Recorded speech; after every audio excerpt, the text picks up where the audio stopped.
नमस्कार दोस्तों, welcome to सरकारी स्टडी बेस्ड एजुकेशन। चलिए आज की इस क्लास में हम बात करने वाले हैं आईटीआई कोपा के अंतर्गत जो हमारी डिटेल क्लास चल रही है उसमें हम देखने वाले हैं यूनिट 1 के अंतर्गत operating system, installation and setup. इससे रिलेटेड सारी चीज़ें हम कवर करेंगे ए टू जेड। जो भी एग्जाम में क्वेश्चन बनते हैं सारी चीज़ें हम यहाँ फैक्ट वाइज और जो डिटेल है सारी चीज़ कवर करेंगे। तो आप वीडियो के अंत तक बने रहिए, बहुत सारी चीज़ें आपको जानने को मिलेगी ताकि एग्जाम में आपको जो है काफ़ी हेल्प हो सके। इसके पहले मैंने भी जो है कुछ डिटेल क्लासेस प्रोवाइड किया हूँ, उनको आप जाकर देख लेना, प्लेलिस्ट में मिल जाएगी या फिर डिस्क्रिप्शन बॉक्स में मैं लिंक डाल दूंगा तो वहाँ पे भी आप जाकर देख सकते हैं। साथ ही जो आपकी टेस्ट सीरीज़ है, टेस्ट सीरीज़ भी लगाना नहीं भूलना है।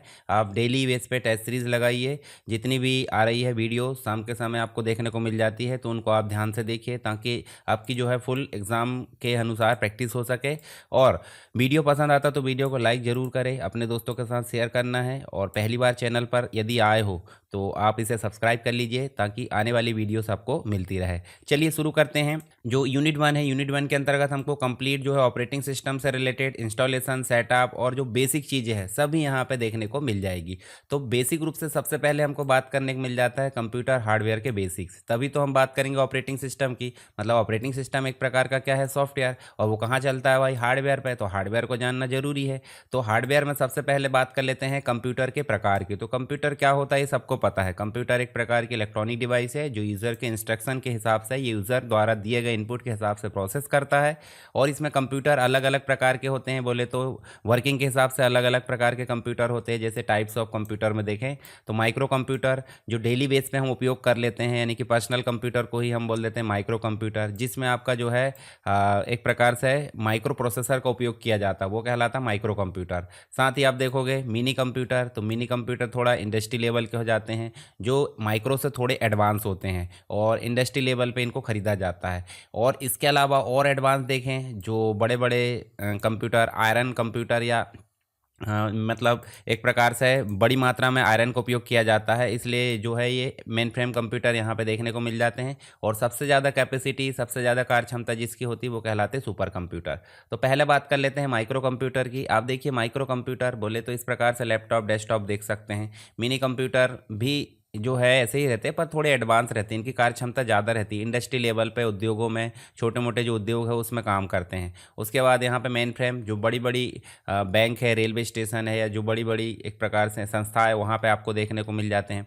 सुपर कंप्यूटर स्पेशल पर्पस होते हैं भाई, कोई मौसम विज्ञान है या फिर जो इसरो है, डीआरडीओ है, स्पेशल जो एजेंसीज होती है वहाँ पे आपको देखने को मिल जाते हैं सुपर कंप्यूटर।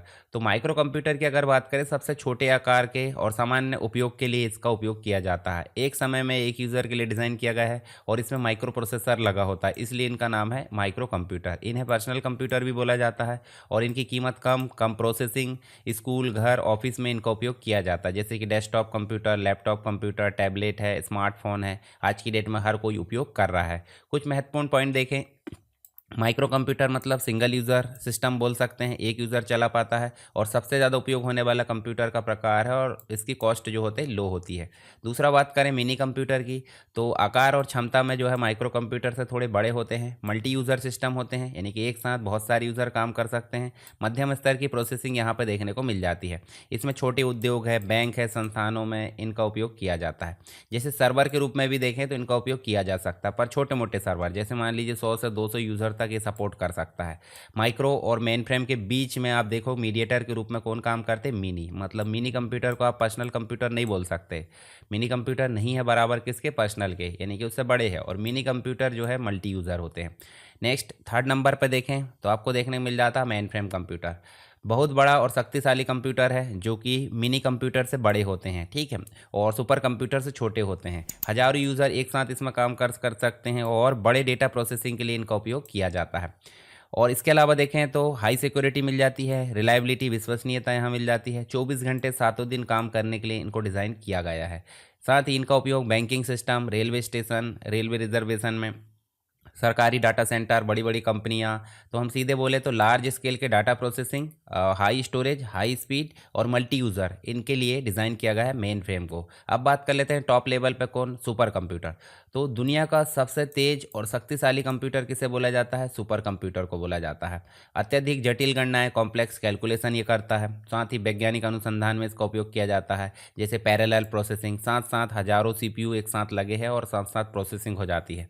बहुत महंगे होते हैं और विशेष स्पेशल पर्पस के लिए इनको बनाया गया है, जैसे मौसम का पूर्वानुमान लगाना, वेदर फोरकास्टिंग, अंतरिक्ष अनुसंधान देख सकते हैं, रॉकेट लॉन्चिंग, मिसाइल वगैरह या जो भी है आप देख सकते हैं। उसके बाद है परमाणु अनुसंधान देख सकते हैं, रक्षा अनुसंधान, इनमें इसका उपयोग किया जाता है।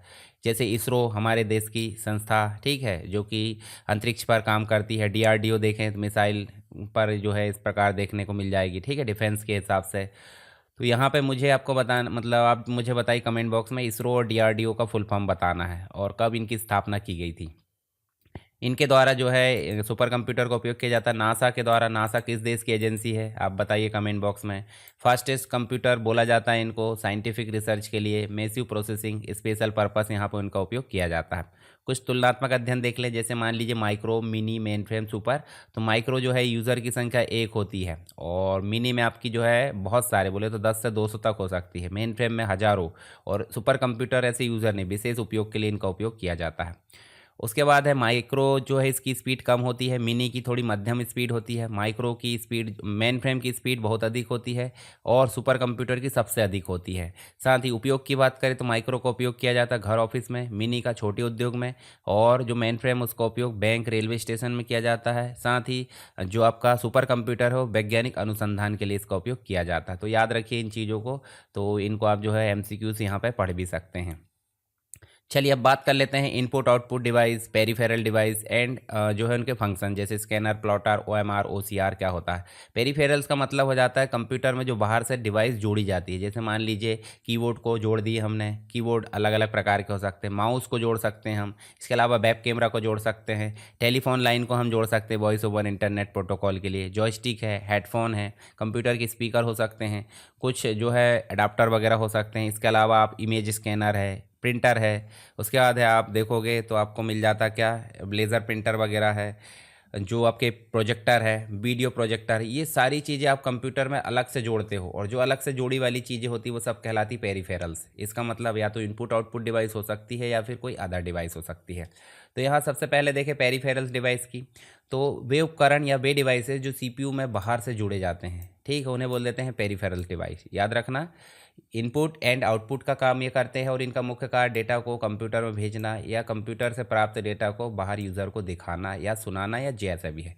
डायरेक्ट प्रोसेसिंग नहीं करते, ये सिर्फ है सहायता करते हैं, ठीक है, CPU की सहायता करते हैं। और इनपुट डिवाइस जैसे कि बात करें स्कैनर की, तो स्कैनर क्या करता है भाई, जो भी आपका जानकारी होगी हार्ड कॉपी में, कागज़ पर लिखी हो, या फिर जैसे भी आप देख सकते हैं इमेज में, तो उनको हार्ड कॉपी के बदले में क्या बनाता है, इनको सॉफ्ट कॉपी बनाता है। यानी कि कंप्यूटर में एडिटिंग योग्य बनाने का काम कौन कर लेता है, स्कैनर कर लेता है। जैसे फ़ोटो को स्कैन कर लेना, डॉक्यूमेंट को स्कैन करना, प्रमाण पत्र की कॉपी जो है उनको बनाना, ये सारी चीज़ें कौन करता है, स्कैनर करता है। यानी कि स्कैनर एक प्रकार का इनपुट डिवाइस है, इमेज को डिजिटल फाइल में बदल देता है, परंतु आउटपुट डिवाइस नहीं है ये, यानी कि आउटपुट नहीं देता। बात करते हैं OMR की, तो OMR क्या है, OMR मतलब ऑप्टिकल मार्क रीडर, ठीक है, और एक प्रकार की ये भी इनपुट डिवाइस है। जो OMR सीट होती है, गोला वाली जो सीट होती है जिस पे आप गोला काले करके आते हो एग्जाम में, उस गोला वाली सीट को या बबल को क्या करता है, ये पहचानने का काम कर लेता है, कितने गोले काले किए गए या किस में गोला काले किए गए, उसके हिसाब से आंसर को बताना। यानी कि जो कॉम्पिटिटिव एग्जाम होते हैं ज़्यादातर आप देखोगे पहले होते थे, आज की डेट में कंप्यूटर बेस्ड हो गए हैं, ठीक है, रेडियो बटन वाले, पर पहले गोला काले होते। जैसे आज की डेट में अभी MPPSC या अन्य एग्ज़ाम में देखोगे, आप एग्ज़ाम देने जाते हैं तो वहाँ पे भी जो सीट भरी जाती है पहले वो गोला काले करे जाते हैं, तो गोले को चेक करने के लिए यहाँ पे इनका उपयोग किया जाता है OMR का। और सर्वे फॉर्म होते हैं वहाँ पे भी OMR टेक्स्ट नहीं पढ़ता, सिर्फ जो डार्क चिन्ह है, गोला है, उसको बस पढ़ता है। OMR विशेष प्रकार के कागज पर होती है। यहाँ देखिए OCR दिया है, ऑप्टिकल कैरेक्टर रिकॉग्निशन। आज की डेट में गूगल लेंस का आप उपयोग कर लेते हैं, तो OCR उसमें फिट है।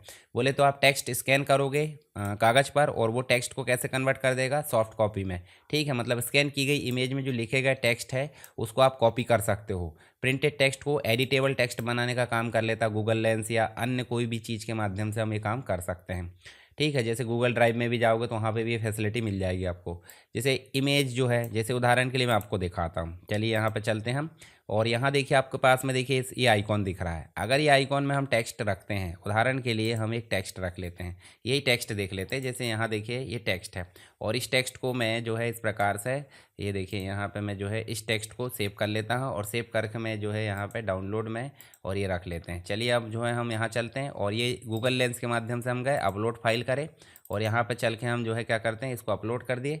तो देखिए यहाँ पे ट्रांसलेट का ऑप्शन भी आ रहा है, और टेक्स्ट को सेलेक्ट करने का, टेक्स्ट को सेलेक्ट करोगे तो आप जो है इस इमेज को, मतलब इमेज को जो है आप क्या कर सकते हो, इमेज को ऐसे देखिए टेक्स्ट फॉर्मेट में कॉपी कर सकते हो। तो आप देख सकते हैं जो भी आपकी इमेज है, इमेज में जो भी टेक्स्ट लिखा है उसको नॉर्मल एडिटेबल टेक्स्ट में बनाने का काम कौन कर लेता है, ऑप्टिकल कैरेक्टर रिकॉग्निशन। ठीक है, अब दोनों में अंतर देख लेते हैं भाई।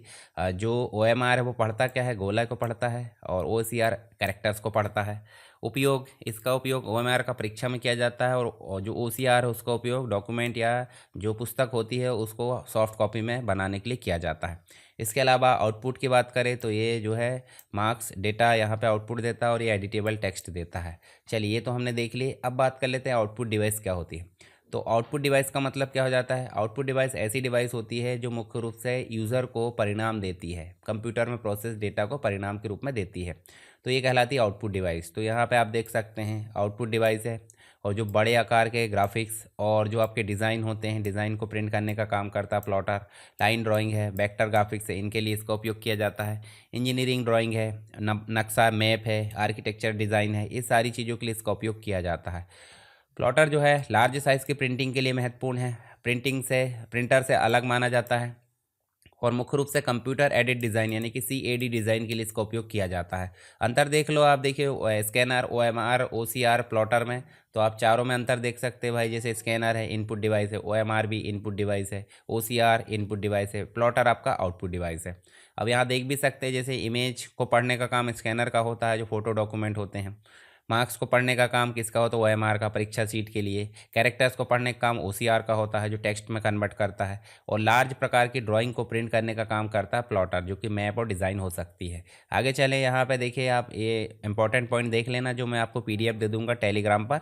टेलीग्राम चैनल आपको डिस्क्रिप्शन बॉक्स में मिलेगा, या फिर आप देख सकते हैं यहाँ पे ये नाम भी आप देख लो, इसमें आप ज्वाइन हो जाओ। तो इसमें आपको सारी जो प्रीवियस जितनी भी PDF है वो सब आप स्क्रॉल कर लेना, ऐसे स्क्रॉल कर लोगे तो आपको सारी चीज़ें मिल जाएगी। ठीक है, किसी को पूछने की ज़रूरत नहीं है, ना किसी को एक प्रकार से परेशान होने की ज़रूरत है, तो उसमें आपको सारी चीज़ें मिल जाएगी।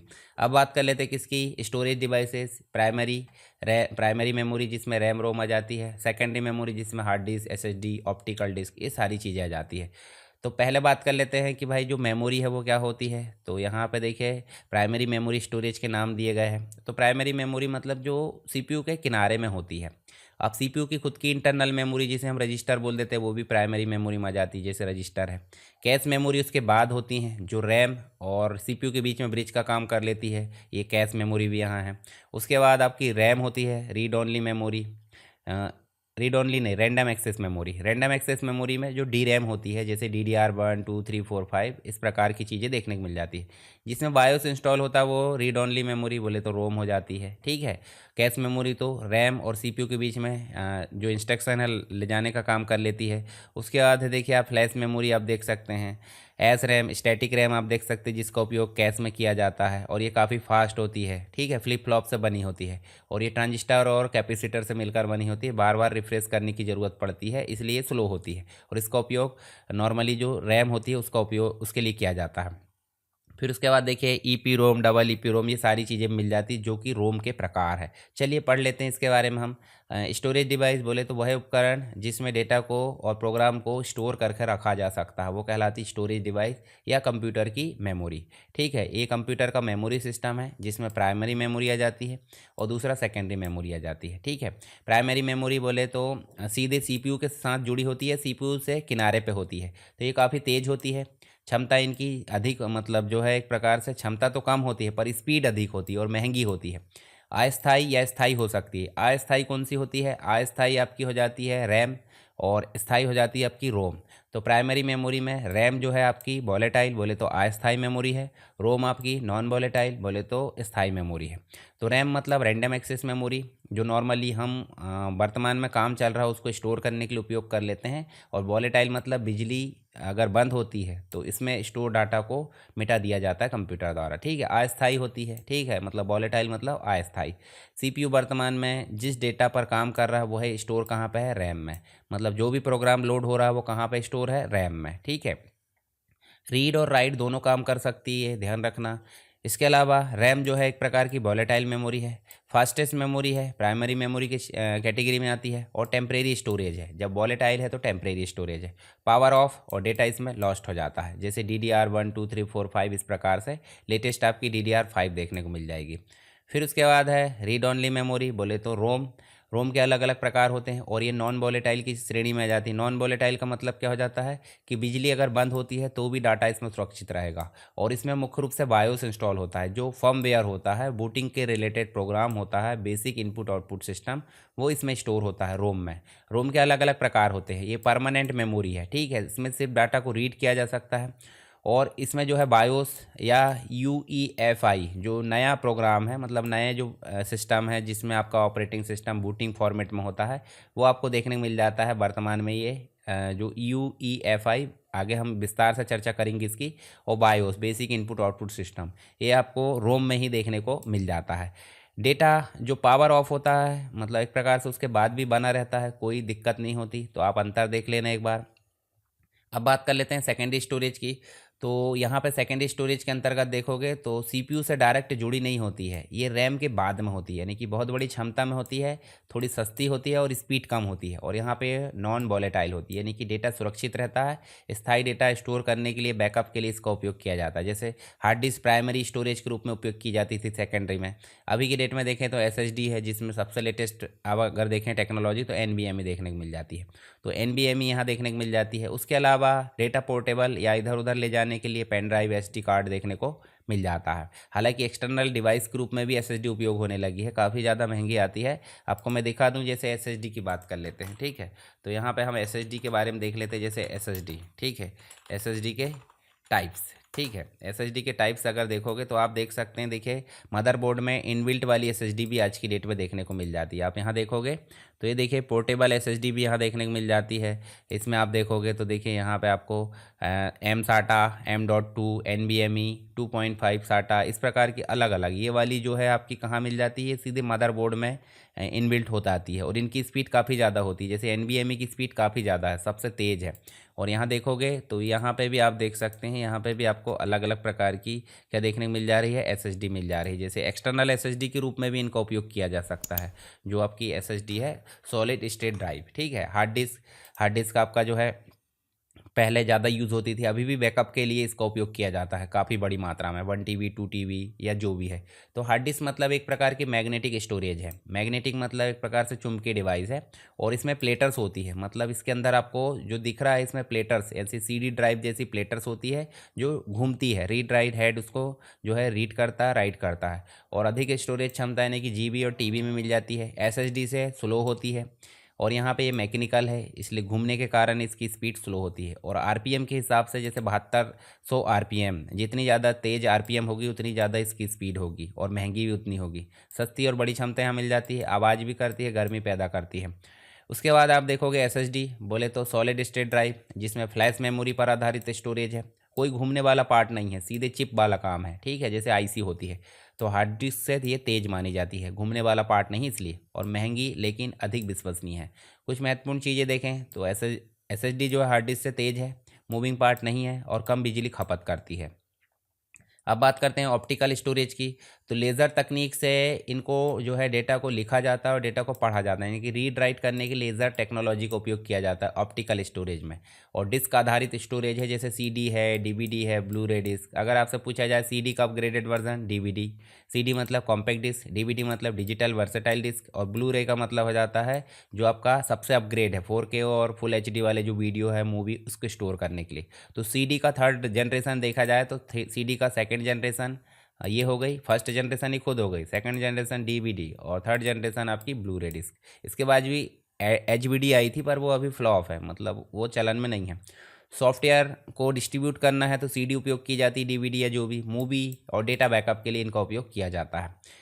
तो यहाँ आप देख सकते हैं हार्ड डिस्क और एसएसडी में तुलना आप देख लेना। मैग्नेटिक फ्लैश जो हमने पढ़े हैं वही चीज़ें हैं, आपके रिवीजन के लिए मैंने ये टेबल डाल रखा हूँ यहाँ पे। प्राइमरी और सेकेंडरी स्टोरेज में भी आप जो है यहाँ पे अंतर देख लेना, जिसमें आप सारी चीज़ें पढ़ चुके हो। कुछ महत्वपूर्ण चीज़ें देखें तो वॉलेटाइल बोले तो रैम है। बूट प्रोग्राम कहाँ रहता है, बेसिक जो बायोस है रोम में रहता है। सबसे तेज सेकेंडरी स्टोरेज बोले तो एसएसडी। मैग्नेटिक स्टोरेज बोले तो हार्ड डिस्क। लेज़र टेक्नोलॉजी पे ऑप्टिकल डिस्क। और पावर ऑफ के बाद डेटा समाप्त बोले तो रैम में हो जाता है। चलिए अब बात कर लेते हैं वायोस यूईएफआई कॉन्सेप्ट की, यानी कि पोस्ट प्रोसेस क्या होती है, सीमोस सेटिंग क्या होती है और बूट प्रायोरिटी क्या होती है। तो जब बात करें हम बायोस की, तो बायोस होता कहाँ भाई, जब भी आप पावर ऑन करते हैं बूटिंग के लिए, यानी कि कंप्यूटर को ऑन करने के लिए जब भी आप पावर ऑन करते हो तो उसके बाद जो रन होता है, जो प्रोग्राम रन होता है वही कहलाता बायोस। बायोस या यूईएफआई, ठीक है, जो कि कहाँ मिल जाता है आपको, या तो हार्ड डिस्क में मिल जाएगा, या तो पेन ड्राइव में मिल जाएगा, या तो डीवीडी में मिल जाएगा। तो ये सारी चीज़ें जो स्टोर करता है वो कहलाता है एक प्रकार से बायोस। और यहाँ पे ये प्रोसेस जो होती है वो कहलाती POST, power on self test. उसके बाद बूट लोडर स्टार्ट होता है, सबसे पहला प्रोग्राम आप देखोगे। फिर ऑपरेटिंग सिस्टम कर्नल, जो ऑपरेटिंग सिस्टम का मुख्य पार्ट होता है, जो यूज़र के बीच में, मतलब यूज़र और जो सेल है, सेल मतलब एक प्रकार से सेल प्रोग्राम जो रहता है, और सेल प्रोग्राम से जो भी इंस्ट्रक्शन आती है यूज़र के वो कर्नल संभालता है। कर्नल मतलब दिमाग ऑपरेटिंग सिस्टम का। उसके बाद सिस्टम प्रोसेस, यूज़र स्पेस, और तब कहीं जाके आपका ऑपरेटिंग सिस्टम दिखाई देता है। तो बायोस मतलब बेसिक इनपुट आउटपुट सिस्टम, यानी कि एक प्रकार का फर्मवेयर प्रोग्राम है। और कंप्यूटर स्टार्ट करने में ये मदद करता है। रोम चिप में स्टोर रहता है, रीड ओनली मेमोरी में। ओएस लोड होने से पहले हार्डवेयर को ये चेक करेगा, उसे हम बोल देते हैं power on self test. BIOS ROM में रहता है, ऑपरेटिंग सिस्टम से पहले ये रन होता है और बूट प्रोसेस की शुरुआत ये करता है। अब बात कर लेते हैं यूईएफआई की। इसका मतलब है यूनिफाइड एक्सटेंसिबल फर्मवेयर इंटरफेस। इसका पूरा नाम याद रखना, ठीक है, पूरा नाम भी पूछे जाते हैं। तो यह बायोस का एक आधुनिक मॉडर्न वर्जन माना जाता है। बायोस का मॉडर्न वर्जन, और अधिक तेज भी है और काफ़ी ज़्यादा सिक्योर है। हार्ड डिस्क जो है मतलब लार्ज हार्ड डिस्क 2 TB से अधिक को सपोर्ट कर लेता है। जीपीटी पार्टीशन क्या होता है वो भी हम आगे देखेंगे। जीपीटी पार्टीशन स्टाइल में ये काम कर लेता है। तो मतलब बायोस पुरानी टेक्नोलॉजी था और यूईएफआई आपका जो है नई टेक्नोलॉजी है, ठीक है। और 2 TB से अधिक सपोर्ट करना तो यूईएफआई की ज़रूरत पड़ती है, और कम के लिए आपको बायोस की ज़रूरत पड़ती है। इसमें partition style MBR master boot record देखने को मिल जाता है। और यहाँ पे जो है आपको जीपीटी देखने को मिल जाता है, जो कि ग्राफिकल बेस्ड है, ठीक है। अभी टेक्नोलॉजी जीपीटी ही चल रही है। और जो साधारण टेक्नोलॉजी बोले तो जो आपका बायोस है, ठीक है। चलिए आगे देखें तो आप देख सकते हैं जीपीटी बराबर यूईएफआई। तो यहाँ पे आप देखोगे बिल्कुल सही है। एमबीआर बराबर बायोस, ये भी सही है। एमबीआर बराबर बायोस, ये भी है, मतलब सब एक दूसरे के सहायक है। अब बात कर लेते हैं पोस्ट की। तो पोस्ट मतलब पावर ऑन सेल टेस्ट। जब भी हम कंप्यूटर चालू करते हैं तो उस समय हार्डवेयर की चेकिंग जो होती है उसे हम बोल देते हैं पोस्ट, यानी कि कंप्यूटर ऑन होते हुए चलने वाली प्रक्रिया होती है। हार्डवेयर की जांच यहाँ पे ये करती है। इसके अलावा आप देखोगे तो रैम लगी है कि नहीं, कीबोर्ड लगा है कि नहीं, माउस, हार्डवेयर जो हार्ड डिस्क है, सभी चीज़ों को चेक करता है। कौन करता है, जो कंप्यूटर बायोस प्रोग्राम है या यूईएफआई करता है। तो यहाँ पे अगर एरर है तो ये बीप साउंड देता है, ठीक है, जैसे टू टू बजते रहता है कि नहीं कंप्यूटर, तो उस समय पोस्ट प्रोसेस के द्वारा कुछ एरर जनरेट की गई है। तो पोस्ट मतलब हार्डवेयर की टेस्टिंग कहलाती है, और ओएस लोड होने से पहले ये चल जाता है। उसके बाद है पोस्ट फेल हुआ, मतलब सिस्टम स्टार्ट नहीं होगा, ये भी ध्यान रखना। तो पोस्ट का काम क्या होता है भाई, हार्डवेयर फंक्शन को चेक करना होता है, हार्डवेयर की फंक्शनिंग को चेक करना। अब बात कर लेते हैं सीमोस की। सीमोस का मतलब कॉम्प्लीमेंट्री मेटल ऑक्साइड सेमीकंडक्टर हो जाता है, जो बैटरी होती है एक छोटी सी। आप देखिए यहाँ पे मैं सीमोस दिखाऊं तो सीमोस बैटरी दिखा देते हैं, ठीक है। तो सीमोस बैटरी है, और सीमोस बैटरी ये देख सकते हैं। और मदरबोर्ड में कहाँ पे होती है, मदरबोर्ड में देखोगे, देखिए मदरबोर्ड में इस प्रकार से अटैच होती है। और ये क्या है, एक प्रकार की छोटी सी मेमोरी चिप है, और बायोस सेटिंग को स्टोर कर लेती है, ठीक है। एक प्रकार की बैटरी भी होती है, और बैटरी क्या करती है, इस सीमोस सेटिंग को मेंटेन करती है। मतलब यहाँ रोम में स्टोर होती है बायोस सेटिंग, जो भी आपकी डेट एंड टाइम है, सारी चीज़ें। अगर ये बैटरी ख़राब हो जाए, मान लीजिए ये जो सीमोस को सेटिंग को स्टोर करने के लिए जो बैटरी सहायक होती है लिथियम सेल, वो अगर ख़राब हो जाए या बैटरी काम ना करे, तो आपकी जो सेटिंग है, हर बार आपका जो कंप्यूटर स्टार्ट होगा तो उसमें क्या होगा F1 या फिर F2 कंटिन्यू करने के लिए बहुत सारी चीज़ें पूछा जाता है। तो सीमोस जो है बैटरी से चलती है, मतलब सीमोस किससे चलेगी, बैटरी से चलेगी। जो बैटरी दिख रही इससे चलती है सीमोस। तो सीमोस अलग है, कॉम्प्लीमेंट्री मेटल ऑक्साइड सेमीकंडक्टर होता है, और ये किससे चलती है, एक बैटरी से। बैटरी का नाम है लिथियम सेल, जो आप देख सकते हैं CR2032 या 3 वोल्ट का, या जो भी है, अलग अलग वर्जन होते हैं।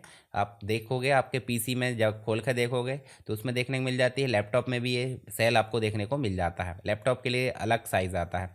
तो सीमोस बैटरी ख़राब मतलब डेट एंड टाइम रीसेट हो जाता है। सीमोस जो बायोस सेटिंग है सीमोस में स्टोर हो जाती है। बायो सेटिंग बोले तो सीमोस में स्टोर हो जाती है। सीमोस का फुल फॉर्म आप याद रखना। फिर बात कर लेते हैं बूट प्रियोरिटी। तो बूट प्रियोरिटी मतलब हो जाता है, बूट प्रियोरिटी मैं आपको दिखाता हूँ। बूट प्रियोरिटी का मतलब हो जाता है कि आपका जो कंप्यूटर है, जैसे विंडोज़ 10 या विंडोज़ 11 की बात कर लेते हैं। तो आप जब भी बूट सेटिंग ओपन करोगे, तो बूट सेटिंग ओपन करोगे तो आपको देखने को मिल जाएगा, देखिए कुछ इस प्रकार से। नए सिस्टम में मतलब नया बायोस की बात करें तो आपको यहाँ पे उदाहरण के लिए मैं इसको बताता हूँ आपको, जैसे इसको सेव करके और यहाँ पे देखते हैं हम। ये देखिए, यहाँ देखिए, जैसे आप जब भी स्टार्ट करोगे कंप्यूटर को तो आपका कंप्यूटर जैसे F8 या F9 कुछ भी दबाओगे स्केप बटन, तो बूट सेटिंग यहाँ देखने को मिल जाएगी। देखिए बायोस में तो रिमूवेबल डिवाइस से करना है, पेन ड्राइव वगैरह, हार्ड ड्राइव से करना है, CD से करना है, नेटवर्क से। तो ये कुछ ऑप्शन देता है, इन्हीं को बोल देते हैं बूट ऑर्डर। तो बूट ऑर्डर हम सेट भी कर सकते हैं, जैसे यहाँ प्लस माइनस दबाकर ऊपर नीचे कर सकते हैं, सेलेक्ट कर सकते हैं एंटर दबाकर।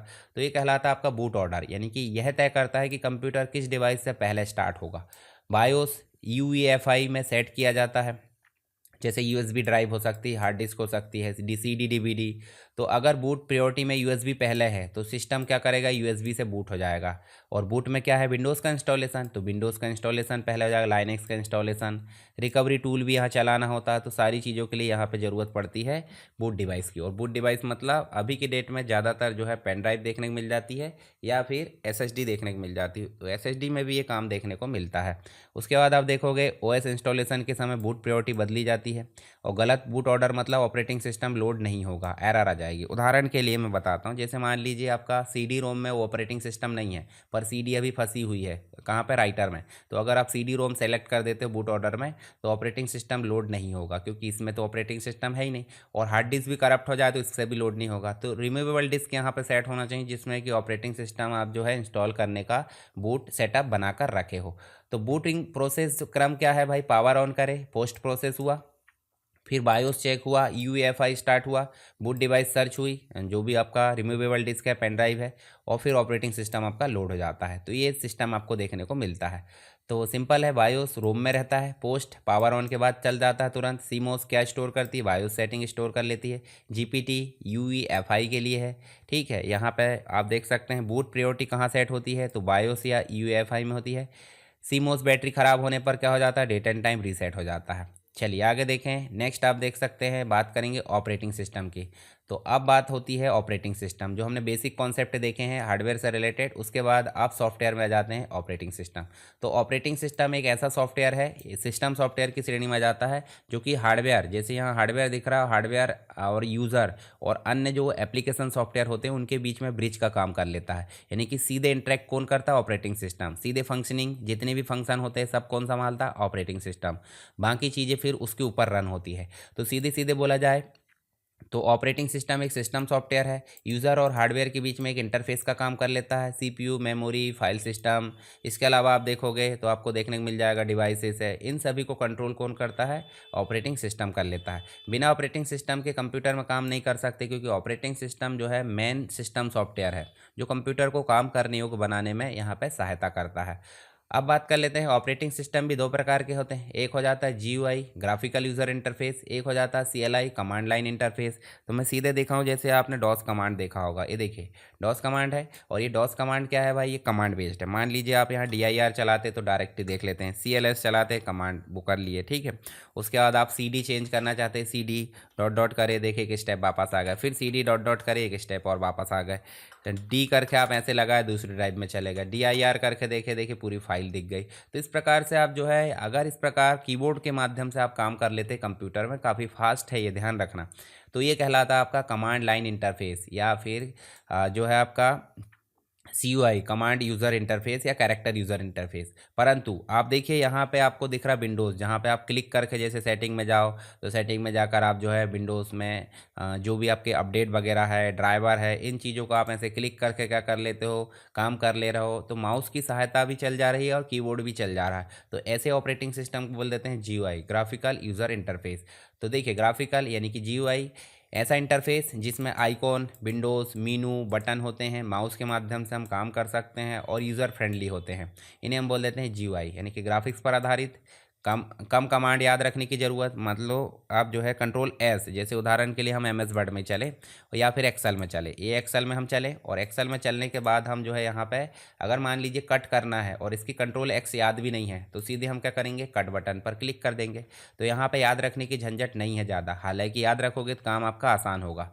बिगिनर फ्रेंडली, अगर किसी को कंप्यूटर नहीं भी आता तो इस GUI के माध्यम से वो थोड़ा बहुत कंप्यूटर तो चला ही लेगा। जैसे विंडोज़ है, माइक्रोसॉफ्ट विंडोज़ आप देख सकते हैं, माइक्रोसॉफ्ट विंडोज़ के सभी वर्जन, जैसे आप बात करोगे यहाँ पे विंडोज़ के वर्जन्स की बात कर रहे थे, ठीक है, वर्जन्स, और यहाँ पे आप देखोगे जैसे विंडोज़ के वर्जन्स है ये बहुत सारे, ठीक।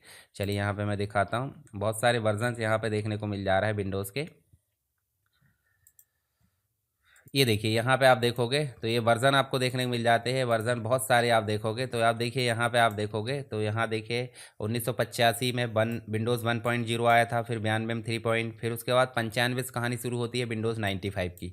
फिर XP आ गया 2001 में, फिर 2006 में विंडोज़ विस्टा आ गया, 2009 में विंडोज़ 7, फिर उसके बाद विंडोज़ 8 आ गया 2012 में, विंडोज़ 10 आ गया 2015 में और 2021 में विंडोज़ 11 आ गया। तो अभी वर्तमान में 21 ही चल रहा है, मतलब 21 वाला जो विंडोज़ 11 है वही आपका देखने को मिल जाता है यहाँ पे। तो इनको आप थोड़ा सा आइडिया रखिए, विंडोज़ के वर्जन जो सभी GUI है। उबंटू लाइनेक्स का उबंटू है वो भी आपको देखने को मिल जाता है। जैसे लाइनेक्स के वर्जन देखते हैं, लाइनेक्स फ्लेवर, लाइनेक्स के फ्लेवर्स या फिर लाइनेक्स के वर्जन की बात करें तो वो भी आपके क्या देखने को मिल जाते हैं, वो भी आपको जो है ज़्यादातर GUI देखने को मिल जाते हैं। और लाइनेक्स में एक फैसिलिटी और होती है कि वो कमांड बेस्ड भी यहाँ काम कर लेता है। जैसे मान लीजिए डेबियन है, उबंटू है, सेंटोस है, ये देखिए सोस है, देखिए ASP लाइनेक्स है, फेडोरा है, और आप देख सकते हैं काली लाइनेक्स है, रेड हैट है, ये बहुत सारी आपको लाइनेक्स के वर्जन देखने को मिल जाएंगे, या फ्लेवर्स इनको बोल सकते हैं। तो ये भी एक प्रकार से क्या है, ये भी आपकी GUI है। कुछ में आपको कैरेक्टर यूज़र इंटरफेस भी मिल जाता है। तो सीधे बोला जाए GUI मतलब माउस पर आधारित या आइकॉन पर आधारित, आसानी से यूज़ करने योग्य और आइकॉन पर आधारित सिस्टम। बात करते हैं CLI की। CLI मतलब कमांड लाइन इंटरफेस, जिसके अंतर्गत आपको क्या देखने को मिल जाता है, इसके अंतर्गत आप देखोगे तो आपको देखने को मिल जाता है क्या, जो CLI है उसके अंतर्गत आपको देखने को मिल जाता है कमांड बेस्ड। जैसे हमने अभी डॉस देखे थे तो ये कीबोर्ड पर आधारित होते हैं और कमांड याद रखना बहुत ज़रूरी होता है। इसके लिए एक्सपर्टाइज की ज़रूरत पड़ती है, मतलब कमांड लाइन इंटरफेस जो एक प्रकार से ऑपरेटिंग सिस्टम है वही यूज़र चला सकता है जो एक्सपर्ट है। जो एक्सपर्ट नहीं है वो समझ लो इसको चलाना उसके लिए पॉसिबल नहीं है, ठीक है।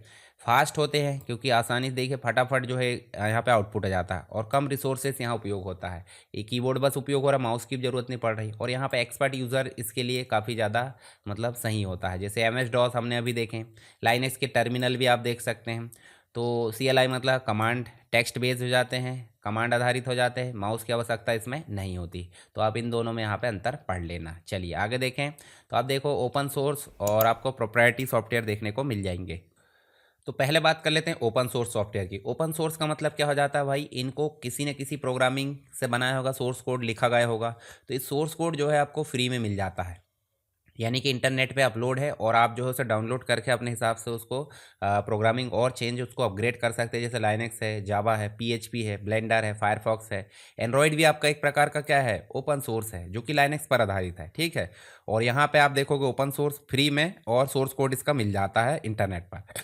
परंतु प्रोप्राइटरी स्वामित्व वाले सॉफ्टवेयर जिनका सोर्स कोड जो है कंपनी के पास में सुरक्षित रहता है, जिनने उसको डेवलप किया है और ये बाहर नहीं, जैसे यूनिक्स है, यूनिक्स मतलब मैक ऑपरेटिंग सिस्टम, स्काइपी है, गूगल अर्थ, विंडोज़, आईट्यून्स और बहुत सारे सॉफ्टवेयर है जो कि आपको प्रोप्राइटरी या स्वामित्व वाले सॉफ्टवेयर देखने को मिल जाएंगे, जो लाइसेंस बेस्ड भी हो जाते हैं, ठीक है, फ्री में उपलब्ध नहीं होते हैं। तो हम बात कर लेते हैं ओपन सोर्स की। तो ओपन सोर्स ऑपरेटिंग सिस्टम की बात करें तो सोर्स कोड सभी के लिए उपलब्ध होता है, मॉडिफाई कर सकते हैं और फ्री में ये उपलब्ध हो जाता है। कम्युनिटी द्वारा ही विकसित किया जाता है। कम्युनिटी मतलब बहुत सारा जो इंटरनेट में उपलब्ध व्यक्ति है, डेवलपर्स ग्रुप है, उनके माध्यम से। तो आप देखोगे जैसे उदाहरण के लिए मैं देखूं, जैसे लाइनेक्स की कम्युनिटी, ठीक है, लाइनेक्स कम्युनिटी हम यहाँ पे देख लेते हैं। यहाँ देखिए लाइनेक्स की कम्युनिटी देखें तो लाइनेक्स कम्युनिटी देखिए, यहाँ पे आप देखोगे तो ये बहुत सारी हर चीज़ की कम्युनिटी मिल जाती है। प्रोग्रामर्स की कम्युनिटी भी मिल जाती है, देखिए प्रोग्रामर्स की कम्युनिटी भी आप देखने को मिल जाती है। जैसे डॉट नेट है, डॉट नेट कम्युनिटी आप देखोगे तो वो भी आपको देखने को मिल जाएगी, जिसके अंतर्गत आपको जो है यहाँ पे जो है हेल्प वगैरह, जैसे देखिए रेडिट वगैरह, यहाँ पे आप अपने जो भी एरर्स है वो दिखा सकते हो और सॉल्यूशन भी देख सकते हो। बहुत सारी चीज़ें यहाँ देखने को मिल जाती है, तो टीम के माध्यम से यहाँ देखने को मिल जाती है। इसकी सिक्योरिटी काफ़ी ज़्यादा हाई है क्योंकि कोड खुला है और कस्टमाइजेशन यहाँ पे संभव है, अपने हिसाब से आप मॉडिफाई कर सकते हैं। जैसे लाइनेक्स है, उबुंटू, ये काफ़ी ज़्यादा जो है फ्री में और ओपन सोर्स से देखने को मिल जाते हैं। ठीक है, इसके अलावा प्रोप्राइटरी ऑपरेटिंग सिस्टम बोले तो सोर्स कोड सार्वजनिक नहीं होता है, कंपनी के पास अपने अधिकार के पास में सुरक्षित रहता है और इसका लाइसेंस पेड रहता है, यानी कि हमको पैसे देना होता है। लिमिटेड कस्टमाइजेशन होता है और यहाँ ऑफिशियल सपोर्ट मिल जाते हैं। सोर्स कोड आपका क्लोज्ड हो जाता है, जैसे माइक्रोसॉफ्ट का विंडोज़ है और मैक ऑपरेटिंग सिस्टम है, ये सब आपके जो है प्रोप्राइटरी सॉफ्टवेयर कहलाते हैं। चलिए आगे देखें तो GUI मतलब ग्राफिकल यूज़र इंटरफेस, CLI मतलब command based interface, open source operating system मतलब लाइनेक्स आप देख सकते हैं और प्रोप्राइटरी मतलब विंडोज़ देख सकते हैं। माउस आधारित GUI, टेक्स्ट आधारित आपका CLI हो जाता है।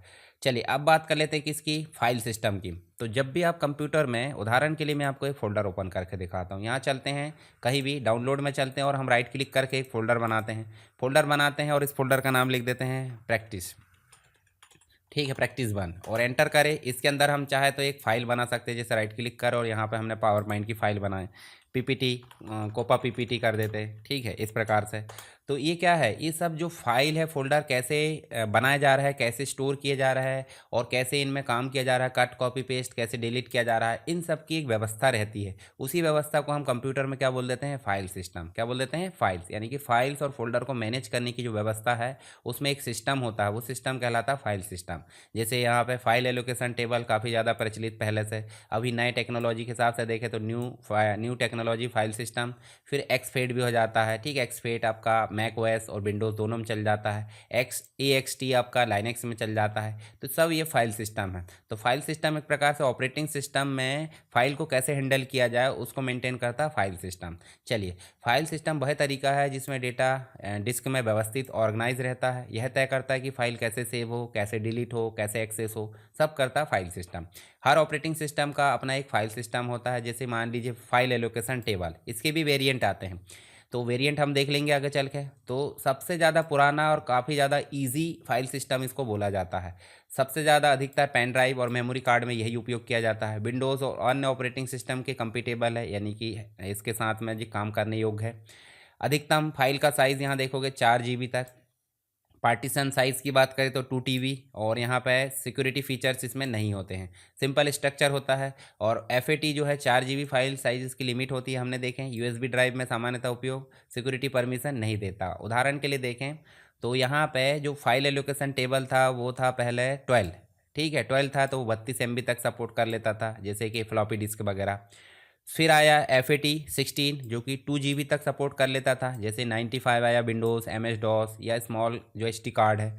फिर आया फाइल एलोकेशन टेबल 32 और ये आ गया 2 TB। 8 TB तक थ्योरेटिकल होता है पर 2 TB तक प्रैक्टिकली सपोर्ट कर लेता है। मॉडर्न प्रकार की USB ड्राइव्स है, बायोस अपडेट्स है, ओल्डर कैमरास है, इनमें इसको उपयोग किया जाता है। फिर आ गया एक्सपेट जो कि 128 PB तक सपोर्ट कर लेता है, जो कि लार्ज SD कार्ड, SDXC। इसके अलावा क्रॉस प्लेटफॉर्म में भी ये सपोर्ट कर लेता है, बोले तो मैक और PC दोनों में। मतलब मैक ऑपरेटिंग सिस्टम और PC में करना तो आपको एक्सफेट से किसी भी चीज़ को फॉर्मेट करना होगा। ठीक है, तो मैं आपको इसका प्रैक्टिकल भी बता दूंगा आगे चल के किसी ड्राइव को। फिर आया नया NTFS, बोले तो न्यू टेक्नोलॉजी फाइल सिस्टम, जिसमें आपको जो है विंडोज़ का एडवांस फाइल सिस्टम देखने को मिल जाता है। अभी की डेट में इसी का उपयोग किया जाता है। तो FAT से अधिक सुरक्षित और आधुनिक रूप से किसका उपयोग किया जाता है, FAT मतलब NTFS का उपयोग किया जाता है। बड़ी फाइल और बड़ी डिस्क को सपोर्ट करने के लिए हेल्प करता है, जैसे लार्ज फाइल सपोर्ट 4 GB से अधिक वर्तमान में अभी देखें जितनी भी फाइल परमिशन और सिक्योरिटी इसमें होती है। एनक्रिप्शन का भी सपोर्ट हो जाता है, कोडिंग में डेटा कंप्रेशन फीचर्स भी मिल जाते हैं, मतलब किसी फाइल के अनावश्यक पार्ट को सिकोड़ देना। तो विंडोज़ इंस्टॉलेशन के लिए इसका उपयोग किया जाता है, हार्ड ड्राइव के लिए इसका उपयोग किया जाता है। तो यहाँ पे NTFS मतलब सिक्योर फाइल सिस्टम, FAT मतलब FAT से बेहतर है और पहले FAT ही चलता था, पुराने वर्जन में कंपेटेबल कौन है, FAT। विंडोज़ का डिफ़ॉल्ट फाइल सिस्टम की बात करें तो NTFS ही है अभी की डेट में। जैसे उदाहरण के लिए मैं दिखाऊँ तो आप देखोगे यहाँ पे आप ड्राइव में चलोगे तो राइट क्लिक करोगे और यहाँ पे चलोगे फॉर्मेट में, तो फॉर्मेट का एक क्या आता है, डायलॉग बॉक्स। और डायलॉग बॉक्स आता है तो देखिए यहाँ आप देखोगे ये इसकी कैपेसिटी दिख रहा है और फाइल सिस्टम दिख रहा है। फाइल सिस्टम में आप देखिए NTFS भी कर सकते हैं डिफ़ॉल्ट रूप से विंडोज़ का। एक्सफेट आपका क्रॉस प्लेटफॉर्म है, मैक ओएस और विंडोज़ PC में चलाना, उसके लिए बाकी चीज़ें ध्यान में रखने की ज़रूरत नहीं है। तो आपको समझ में आएगा, जब भी आप फॉर्मेट करोगे तो आप ध्यान रखना, इसका विशेष ध्यान रखें। जब भी आपको क्रॉस प्लेटफॉर्म करना है तो एक्सफेट कर लो, और अगर आपको सिर्फ विंडोज़ में ही चलाना तो डिफ़ॉल्ट NTFS कर लो। NTFS वाली जो फाइल है वो आपके मैक में मतलब मैक या जो आपके iOS होते हैं उसमें उपयोग नहीं की जाएगी। ठीक है, चलिए ये हो गया आपका जो फाइल सिस्टम उससे रिलेटेड। अब देखिए XT बोले तो एक्सटेंडेड फाइल सिस्टम, जो कि लाइनक्स ऑपरेटिंग सिस्टम के लिए यहाँ ध्यान में रखना होता है। इसके भी वर्जन है, X2 आ जाता है, X3 आ जाता है, EXT और EXT4 आ जाता है। इसके संस्करण है, ये भी याद रखना है, ये एग्जाम में पूछे जाते हैं। लाइनक्स पार्टीशन में इसका उपयोग किया जाता है। X2 जो है काफ़ी पुराना है, X3 जो है जर्नलिंग सपोर्ट है, और X4 जो है आपका क्या है, फास्ट और रिलायबल है। वर्तमान में यही देखने को मिल जाता है। तो ये क्या है भाई, लार्ज फाइल सपोर्ट मिल जाता है, हाई स्टेबिलिटी मिल जाती है, और लाइनक्स के लिए काफ़ी ज़्यादा कंपेटेबल है। मतलब XT जो है लाइनक्स के लिए, X4 अभी आधुनिक वर्जन है, उसके बाद विंडोज़ में डायरेक्ट सपोर्ट नहीं होगा। तो आप इनमें देख भी सकते हैं comparison NTFS file allocation table 32 और XT में। ठीक है, तो आप एक बार देख लेना। तो मैं इसको जो है आपको मतलब जो टेलीग्राम है आपका, टेलीग्राम में भी डालते जाता हूँ, तो उससे क्या होता है आपको बाकी लोगों को भी पता चलते जाता है। हालांकि वीडियो कंप्लीट रूप से देख लीजिए तो उससे आपको काफ़ी ज़्यादा हेल्प होगी। चलिए यहाँ देखिए, यह एक सुरक्षा तकनीक है। मतलब जर्नलिंग क्या है, एक सुरक्षा तकनीक है। अचानक पावर फेल हो जाता है तो डेटा लॉस ये कम करता है जर्नलिंग। जैसे NTFS और XT3 और XT4 में आपको ये उपलब्ध मिल जाता है, बाकी में नहीं मिलेगा। याद रखना, जर्नलिंग कहाँ कहाँ पे, NTFS और XT3 और 4 में उपलब्ध है। तो कुछ महत्वपूर्ण चीज़ें देख लें, जैसे फाइल एलोकेशन टेबल 32, इसकी अधिकतम फाइल साइज 4 GB थी। विंडोज़ का डिफ़ॉल्ट NTFS है, लाइनक्स के लिए XT है, और जर्नलिंग सपोर्ट हो जाता है आपको तीनों में, NTFS XT3 और 4। सिक्योरिटी परमिशन NTFS में मिल जाती है, और क्रॉस प्लेटफॉर्म के लिए एक्सफेट मिल जाता है। ठीक है, तो ये आप देख लेना एक बार। चलिए अब बात कर लेते हैं बूटिंग प्रोसेस की। तो बूटिंग प्रोसेस का मतलब क्या हो जाता है, कंप्यूटर जब चालू होता है तो चालू होने की प्रोसेस को बूटिंग प्रोसेस बोल देते हैं, जिसमें आपको cold booting, warm booting, MBR या JPT सारी चीज़ें मिल जाएगी, मास्टर बूट रिकॉर्ड वगैरह है।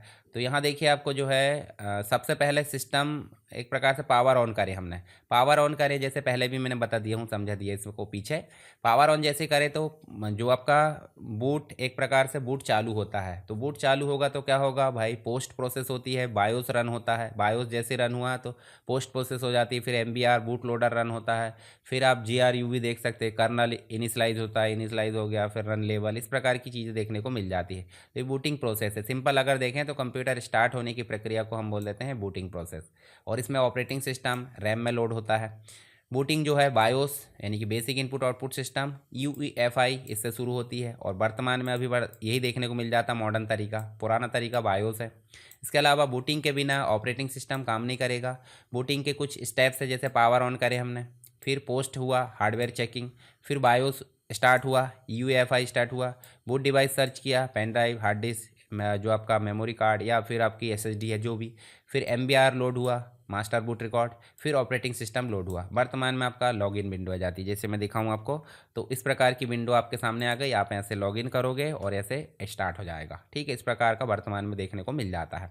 तो ऑपरेटिंग सिस्टम जो है रैम में लोड होना, मतलब ऑपरेटिंग सिस्टम नॉर्मली बंद होने पे कहाँ चला जाता है, हार्ड डिस्क में या SSD में, और जब वो हार्ड डिस्क या SSD से रैम में लोड हो जाता है तो उस प्रोसेस को बोल देते हैं बूटिंग प्रोसेस। ठीक है, तो यहाँ पे बूटिंग बोले तो कोल्ड बूटिंग हो जाती है, जिसमें आप देखोगे हार्ड बूट कहलाता है ये। जब कंप्यूटर को पूरी तरीके से ऑफ कर दिया जाता है और उसके बाद फिर पावर ऑन किया जाता है, तो इस बूटिंग को क्या किया जाता है, क्या कहा जाता है, कोल्ड बूटिंग। कोल्ड बोले तो हार्ड बूटिंग, यानी कि पावर सप्लाई पूरी तरह बंद है और पोस्ट प्रोसेस पूरा चल जाता है, उसको बोल देते हैं क्या, यहाँ पे बूटिंग प्रोसेस। कौन सी, कोल्ड बूटिंग। परंतु आप दूसरी बूटिंग की बात करो तो वो रीस्टार्ट वाली कहलाती है, यानी कि स्विच बटन दबाकर कंप्यूटर स्टार्ट करना कोल्ड बूटिंग कहलाती है। कोल्ड बूटिंग मतलब पावर ऑफ करे फिर पावर ऑन करे।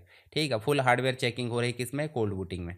फॉर बॉम्ब बूटिंग की बात करें तो सॉफ्ट बूट कहलाता है, जिसमें कंप्यूटर को रीस्टार्ट किया जाता है, यानी कि अभी अभी हम कंप्यूटर में काम कर रहे हैं, कंप्यूटर की कार्य क्षमता या कुछ में कमी आने के कारण हमने रीस्टार्ट बटन दबा दिए, यानी कि बिना पावर ऑफ किए हमने सिस्टम ऑन रहते हुए क्या कर दिए, रीबूट कर लिए।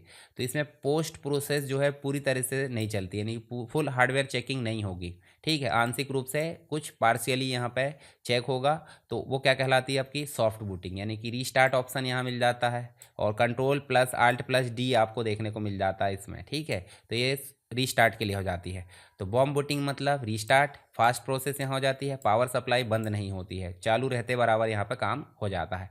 तो आप cold booting versus bomb booting यहाँ पे देख लेना, जो हमने पढ़े वही आपको मिल जाता है। अब बात कर लेते हैं एमबीआर की। एमबीआर मतलब क्या हो जाता है, master boot record. Hard disk का पहला सेक्टर या फर्स्ट सेक्टर आपका क्या कहलाता है, मास्टर बूट रिकॉर्ड कहलाता है। डिस्क के पहले 512 बाइट में स्थित होता है और बूट लोडर प्रोग्राम रखता है। बूट लोडर यहीं पे रखने को मतलब यहाँ पे मिल जाता है आपको एमबीआर में। ऑपरेटिंग सिस्टम को लोड करने का काम कर लेता है। इसके बाद आप देखोगे तो आपको जो है पार्टीशन टेबल स्टोर करता है, एक्टिव पार्टीशन पहचानता है और ऑपरेटिंग सिस्टम प्रोसेस शुरू करता है। साथ ही आप देखोगे यहाँ पे तो एमबीआर बोले तो फर्स्ट सेक्टर और बूट ट्रैक और सेक्टर क्या होते हैं, तो मैं आपको दिखाता हूँ। जैसे आप यहाँ चलोगे, ट्रैक और सेक्टर के बारे में बात कर लेते हैं, track and sector in computer. ठीक है, तो आप देखिए यहाँ पे आप देखोगे जो हमारी डिस्क होती है, तो डिस्क में आप देखोगे यहाँ पे डिस्क में आपको देखने को क्या मिलेगा, जो पूरा राउंड होता है, पूरे राउंड को हम क्या बोल देते हैं, ट्रैक बोल देते हैं। और वो छोटे छोटे पार्ट में डेटा स्टोर करने के लिए बांट दिया जाता है। तो ये जो छोटा पार्ट दिख रहा है वो कहलाता है आपका सेक्टर। तो इसका पहला सेक्टर में क्या स्टोर रहता है, पहले सेक्टर में आप देखोगे 512 बाइट में एमबीआर स्टोर रहता है और बायोस के साथ ये काम कर लेता है। 2 TB तक ये सपोर्ट मिल जाता है। कुछ लिमिटेशन देखिए, 2 TB से अधिक सपोर्ट नहीं करेगा और अधिकतम 4 मेमोरी पार्टीशन, प्राइमरी पार्टीशन यहाँ देखने को मिल जाते हैं। इसका मॉडर्न तरीका मिल जाता है आपको जीपीटी। तो जैसे आप यहाँ देखोगे तो इसके अंतर देख लेते हैं। जैसे मान लीजिए यहाँ पे देखिए डिस्क साइज एमबीआर में 2 TB तक मिल जाता है और 2 TB से अधिक चाहिए तो जीपीटी मिल जाता है। पार्टीशन इसमें मिल जाता है कितने, 4 प्राइमरी पार्टीशन और जीपीटी में आपको 128 तक मिल जाते हैं। एमबीआर में बायोस देखने को मिल जाता है, फर्मवेयर जो आपका बूटिंग प्रोसेस में हेल्प करता है और जीपीटी में आपका मिल जाता है यूईएफआई।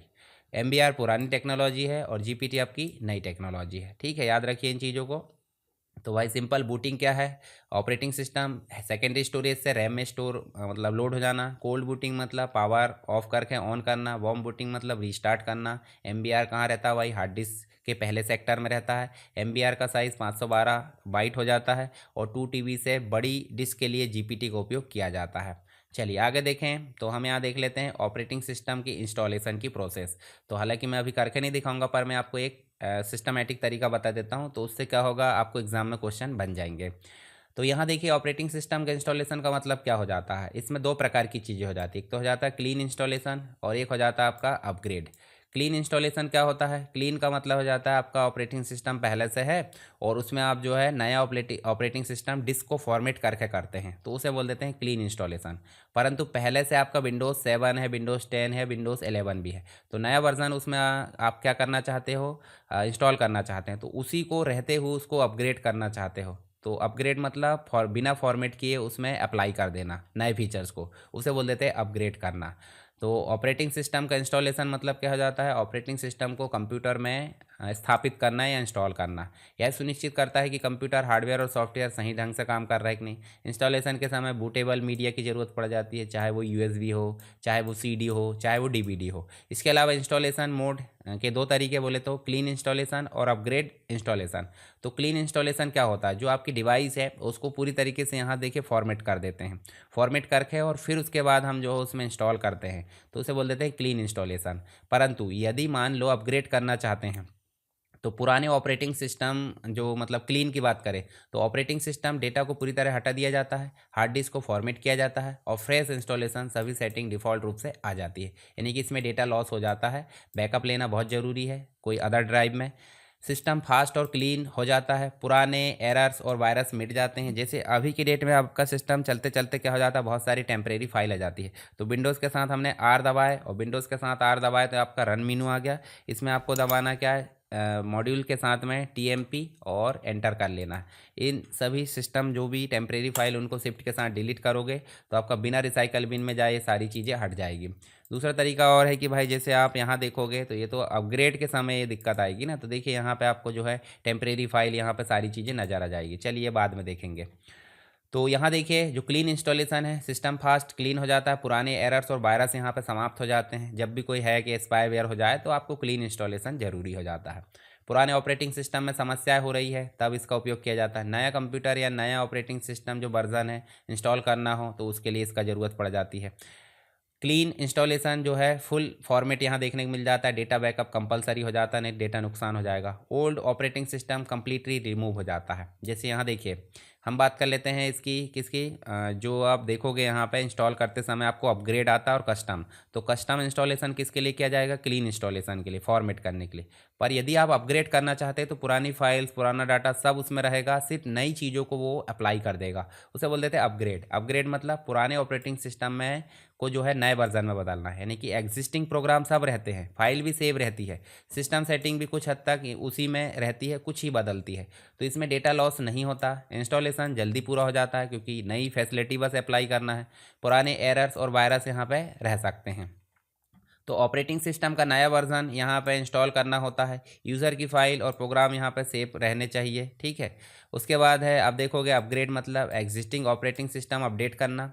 डेटा और प्रोग्राम सुरक्षित रहता है, इंस्टॉलेशन आसान और फास्ट हो जाता है। क्लीन इंस्टॉलेशन वर्सेस अपग्रेड में अंतर देख लेना आप, तो ये चीज़ें आप देखोगे तो आपको मिल जाएगी। चलिए मैं इसको जो है आपको टेलीग्राम पर प्रोवाइड कर देता हूँ ताकि आप जो है इसको रिवीजन कर सकते हैं यहाँ पर, ठीक है। चलिए आगे देखें तो आपको मिल जाता है क्लीन इंस्टॉलेशन मतलब डिलीट करना, अपग्रेड मतलब फाइल और प्रोग्राम पहले से रहते हैं और नया अप्लाई हो जाता है। फ्रेश इंस्टॉलेशन जिसको हम क्लीन इंस्टॉलेशन भी बोल देते हैं। इंस्टॉलेशन तेज़ और आसान बोले तो अपग्रेड करना। वायरस और एरर मिटाने के लिए क्लीन इंस्टॉलेशन की ज़रूरत पड़ जाती है। अब आगे देख लेते हैं हम पार्टीशनिंग के लिए। पार्टीशनिंग मतलब हो जाता है डिस्क के पार्टीशन करना, जिसमें प्राइमरी लॉजिकल एक्सटेंडेड पार्टीशन हो जाता है। एमबीआर भी मिल जाता है, जीपीटी स्टाइल भी मिल जाती है।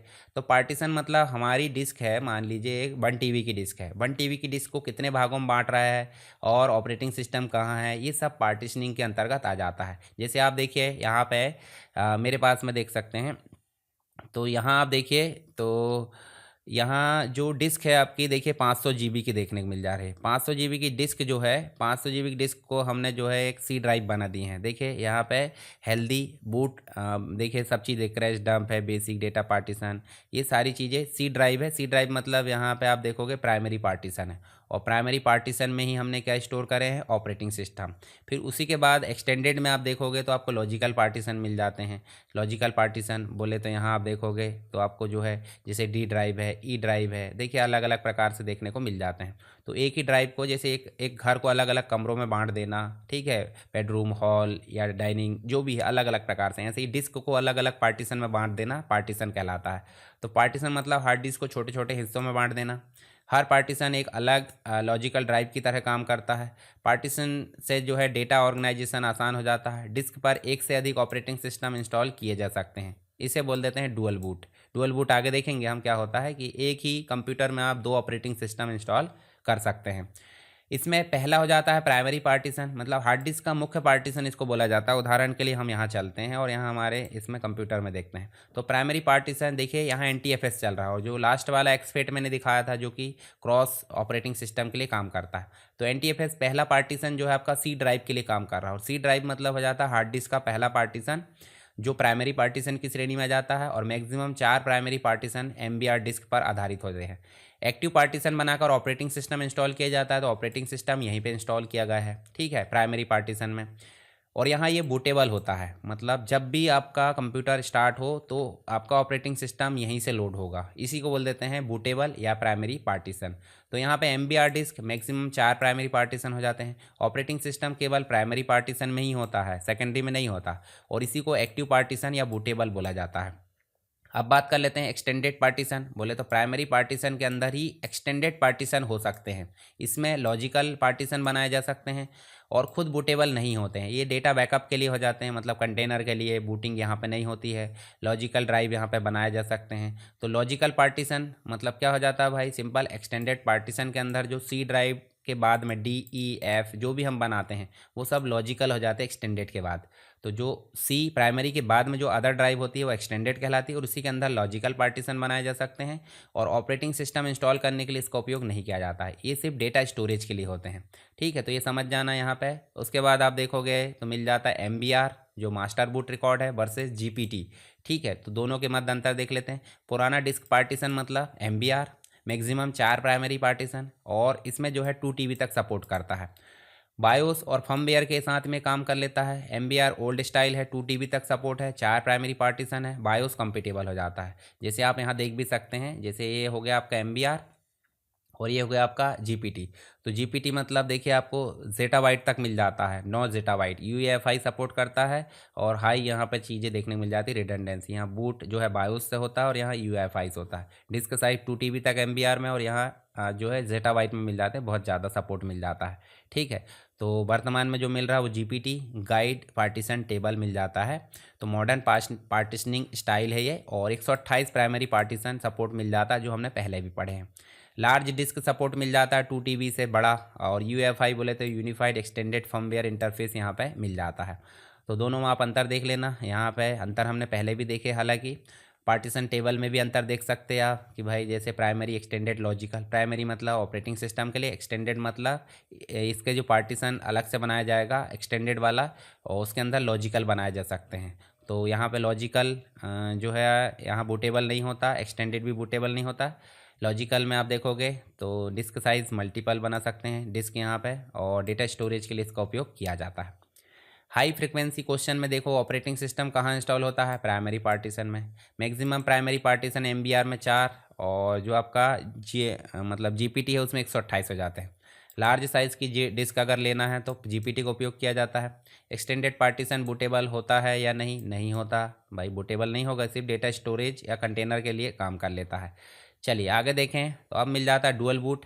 डुअल बूट का मतलब हो जाता है एक ही कंप्यूटर में 2 ऑपरेटिंग सिस्टम यहाँ पे, या एक ही मशीन में 2 ऑपरेटिंग सिस्टम इंस्टॉल कर देना। उदाहरण के लिए विंडोज़ भी डाला है और लाइनक्स भी, इसी को बोल देते हैं क्या हम, डुअल बूटिंग सेटअप बोल देते हैं।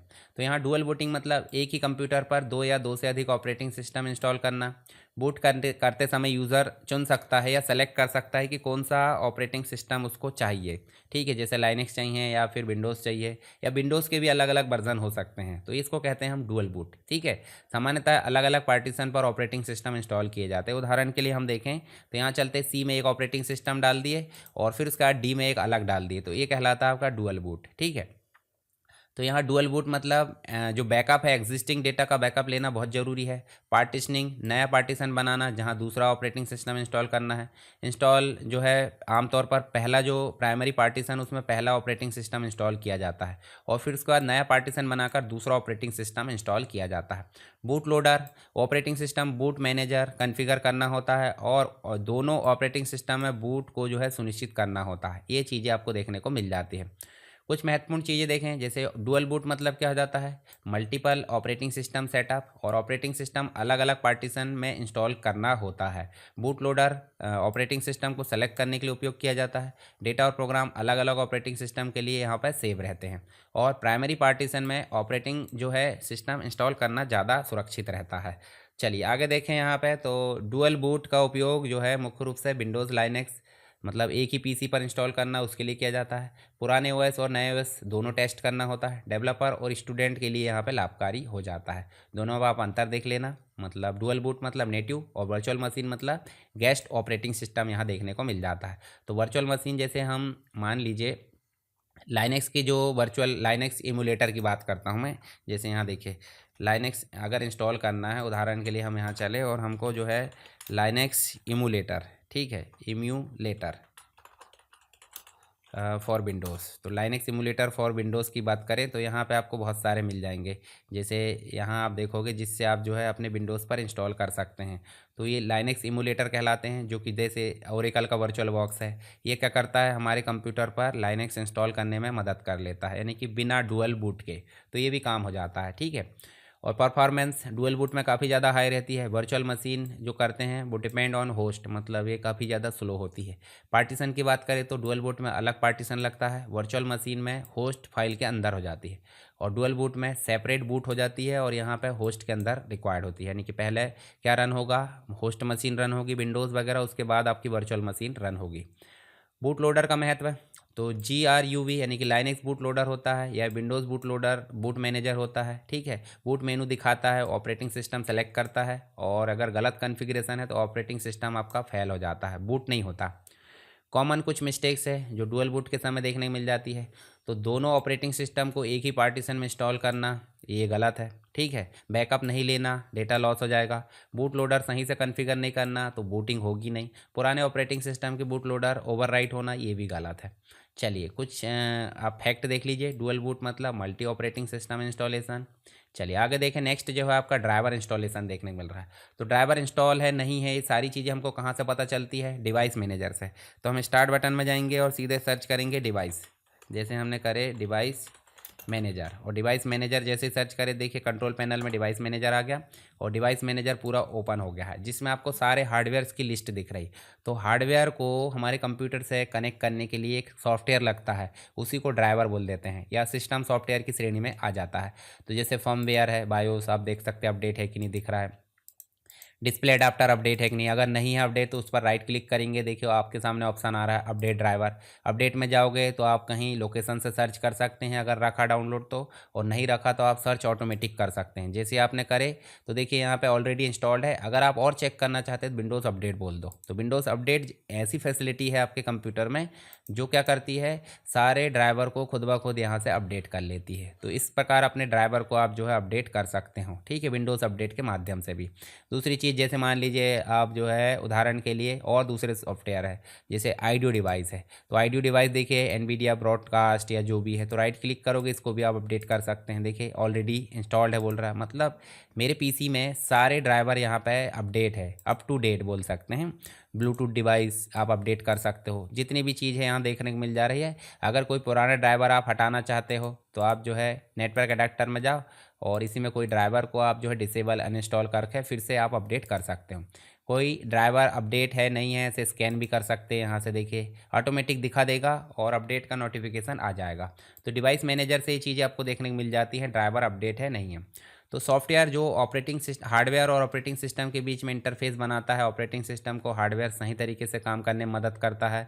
बिना ड्राइवर के हार्डवेयर सही से काम नहीं करेगा। मान लीजिए ग्राफिक्स कार्ड है मेरे पास में, ग्राफिक डिवाइस है जो लिखने का काम कर लेती है, अगर मैं उसका ड्राइवर नहीं डालता तो वो अच्छे से काम नहीं करेगा। जैसे प्रिंटर का ड्राइवर, ग्राफिक्स कार्ड का ड्राइवर, साउंड कार्ड, ये सारी चीज़ें मिल जाती है। जैसे मान लीजिए मैं एनवीडिया का एक जो है ऐप है, एनवीडिया ऐप में भी जाकर हम चेक कर सकते हैं कि ड्राइवर जो है आपके अप टू डेट है कि नहीं। जैसे यहाँ जाओ तो देखिए ड्राइवर चेक कर रहा है और ड्राइवर चेक करने के बाद वो बता देगा कि ड्राइवर का अपडेट आया नहीं आया। तो हम वहाँ से भी चेक कर सकते हैं, या पर्टिकुलर जो ऐप होगा, जैसे आपके पास में एचपी का लैपटॉप हो सकता है या फिर आपके पास में डेल का लैपटॉप हो सकता है, तो उसमें भी आप जाकर जो है डेल सपोर्ट या एचपी सपोर्ट में जाकर इन ड्राइवर को अपडेट कर सकते हैं। तो अपडेट करने के बहुत सारे माध्यम हैं, बस अपडेट करते रहा करिए, नहीं तो क्या होगा, फ्लैक्चुएशन होगा, कुछ एरर आएगी तो आपके जो डिवाइस है वो सही से काम करने में यहाँ पे दिक्कत करेंगे।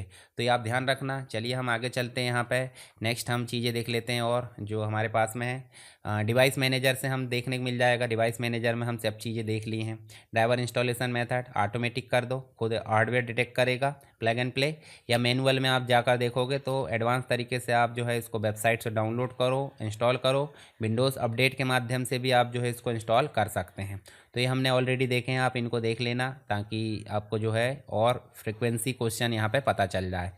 अब बात कर लेते हैं विंडोज़ अपडेट की या सिस्टम अपडेट, जिसमें आपको पेज मैनेजमेंट देखने को मिल जाता है। आप एंड्रॉयड चलाते हैं तो एंड्रॉयड भी तो अपडेट होता होगा ना।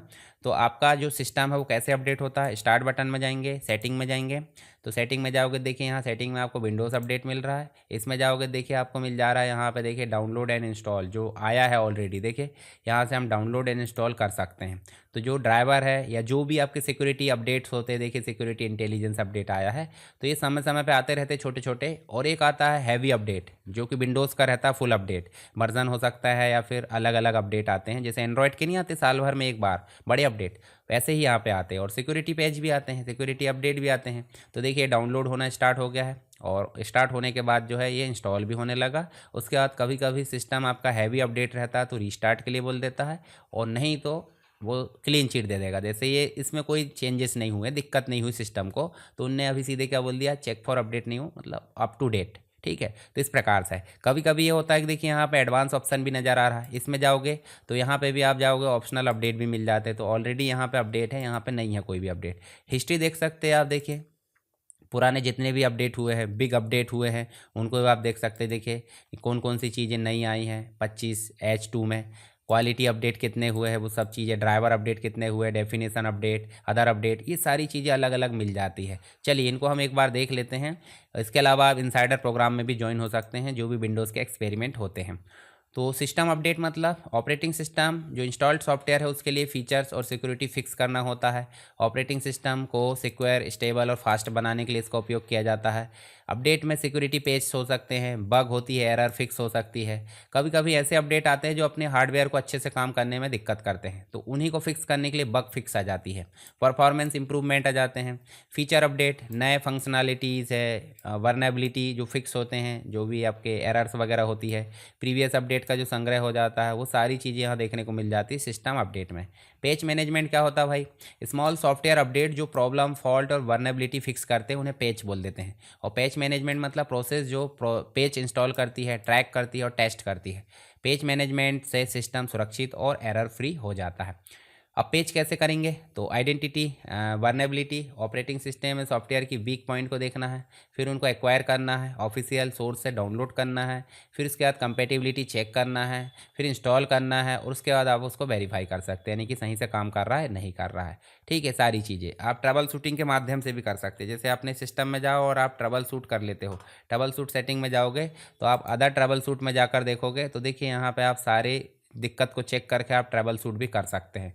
अगर कोई दिक्कत, एरर आई है अपडेट के चक्कर में, तो वो अपडेट में फिर से फिक्स कर दी जाएगी। ठीक है, चलिए ऑपरेटिंग सिस्टम की सिक्योरिटी अपडेट की बात करें तो जितने भी हैकर्स और मालवेयर्स होते हैं उससे सुरक्षा करने के लिए अपडेट करना बहुत ज़रूरी है। इसलिए अपडेट होते रहे करिए, यानी कि सिस्टम आपका मोबाइल हो या लैपटॉप हो या फिर कोई भी हो, कोई मशीन हो, आप उसे अपडेट करते रहिए। तो उससे क्या होगा, आपके जो सारे सिक्योरिटी वगैरह है वो सब अपडेट होते रहेंगे, सिस्टम स्टेबिलिटी, परफॉर्मेंस सही से बनी रहेगी। और कंपलसरी अपडेट स्पेशली विंडोज़ और लाइनेक्स के लिए बहुत ज़्यादा ज़रूरी है, क्योंकि इनमें देखिए विंडोज़ में सिक्योरिटी का खतरा बहुत ज़्यादा रहता है, हैकर्स, स्पाईवेयर वगैरह। लाइनेक्स में तो भला कम रहता है, पर फिर भी कंपलसरी अपडेट यहाँ पे होना चाहिए। तो विंडोज़ अपडेट करने के लिए क्या करते हैं भाई? Simple security page, bug fix हो जाती है। लाइनेक्स में apt गेट अपडेट हो जाता है या अपडेट हो जाता है। चलिए ये हो गया आपका अपडेट से रिलेटेड। मैनुअल अपडेट भी आप कर सकते हैं खुद से डाउनलोड करके, या फिर जो है आप क्या कर सकते हैं, ऑटो अपडेट भी कर सकते हैं। नेक्स्ट आपको देखने को मिल जाता है सिस्टम यूटिलिटीज़ एंड टूल। तो डिस्क मैनेजमेंट, जिसमें आपको डिस्क की फॉर्मेटिंग, डिस्क की श्रिंकिंग एंड एक्सटेंडिंग देखने को मिल जाता है। तो ये सब मिल जाता है किसके माध्यम से? डिस्क मैनेजमेंट के माध्यम से। तो डिस्क मैनेजमेंट क्या है भाई? विंडोज़ ऑपरेटिंग सिस्टम में एक यूटिलिटी टूल है, जिसके अंतर्गत हार्ड डिस्क स्टोरेज को मैनेज करना, पार्टीशन को क्रिएट करना, डिलीट करना, फॉर्मेट करना, श्रिंक करना, ऑपरेशन जो है ये सारे सपोर्ट किए जाते हैं। जैसे कंट्रोल पैनल में जाओ, एडमिनिस्ट्रेटिव टूल में जाओ, कंप्यूटर मैनेजमेंट में जाओ और डिस्क मैनेजमेंट में। तो सीधे हम जो है कंट्रोल पैनल से भी जा सकते हैं। कंट्रोल पैनल में जाके क्या करना है, एडमिनिस्ट्रेटिव टूल में जाना। जैसे यहाँ देखिए एडमिनिस्ट्रेटिव टूल कहाँ दिख रहा है, ढूंढ लीजिए। देखिए इस प्रकार से यहाँ पे आपको ए वाले तो दो ही दिख रहा है, यहाँ पे नहीं दिख रहा। ठीक है, तो कोई दिक्कत नहीं, यहाँ से हम सीधे जो है स्टार्ट बटन में चलते हैं, और स्टार्ट बटन में चल के हम क्या कर लेते हैं, यहाँ पे आप जो है एक प्रकार से डिस्क मैनेजमेंट सर्च करते हैं। डिस्क मैनेजमेंट देखिए आपके सामने आ गया, create and format hard disk partition, ऐसे क्लिक करो तो देखिए ये डिस्क मैनेजमेंट का डायलॉग बॉक्स खुल गया है। इसके साथ ही एक और तरीका है जहाँ से ये खुलता है, तो हम देख लेते हैं। जैसे मान लीजिए दिस पीसी आपका, जैसे उदाहरण के लिए हम यहाँ चलें और यहाँ चल के हम दिस पीसी में चले और राइट क्लिक करेंगे, तो यहाँ देखिए आपके सामने ये पीसी जो है, पीसी मैनेज करने का ऑप्शन आ जाएगा। जैसे उदाहरण के लिए यहाँ देखिए मैनेज ऑप्शन आ गया, और मैनेज ऑप्शन आया तो यहाँ पे देखिए डिस्क मैनेजमेंट आ गया। डिस्क मैनेजमेंट में सारी चीज़ें दिखने लगी। अभी डिस्क मैनेजमेंट में जो चीज़ें दिख रही है उसमें आप क्या क्या कर सकते हैं भाई? जो भी डिस्क है, मान लीजिए डी ड्राइव है या जो भी है, उस पर हम क्लिक करें, राइट क्लिक करके हम क्या कर सकते हैं, फॉर्मेट कर सकते हैं, लेटर चेंज कर सकते हैं, श्रिंक करना बोले तो एक्सटेंड करना, ठीक है, वॉल्यूम को मतलब दो ड्राइव बनाना, डिलीट करना वॉल्यूम को, ये सारे ऑप्शन यहाँ पे मिल जाते हैं। तो ये डिस्क मैनेजमेंट कहलाता है। तो चलिए यहाँ पे हम जो है वापस से चलते हैं अपने पीपीटी में। तो कंट्रोल पैनल से भी जा सकते हैं, सर्च करके भी जा सकते हैं, जैसी आपकी मर्जी। तो इसमें आप फॉर्मेटिंग कर सकते हैं, पार्टीशन वॉल्यूम जो ऑपरेटिंग सिस्टम उसमें डेटा स्टोर कर सकते हैं, फाइल सिस्टम चेंज कर सकते हैं, एफएटी या एनटीएफएस।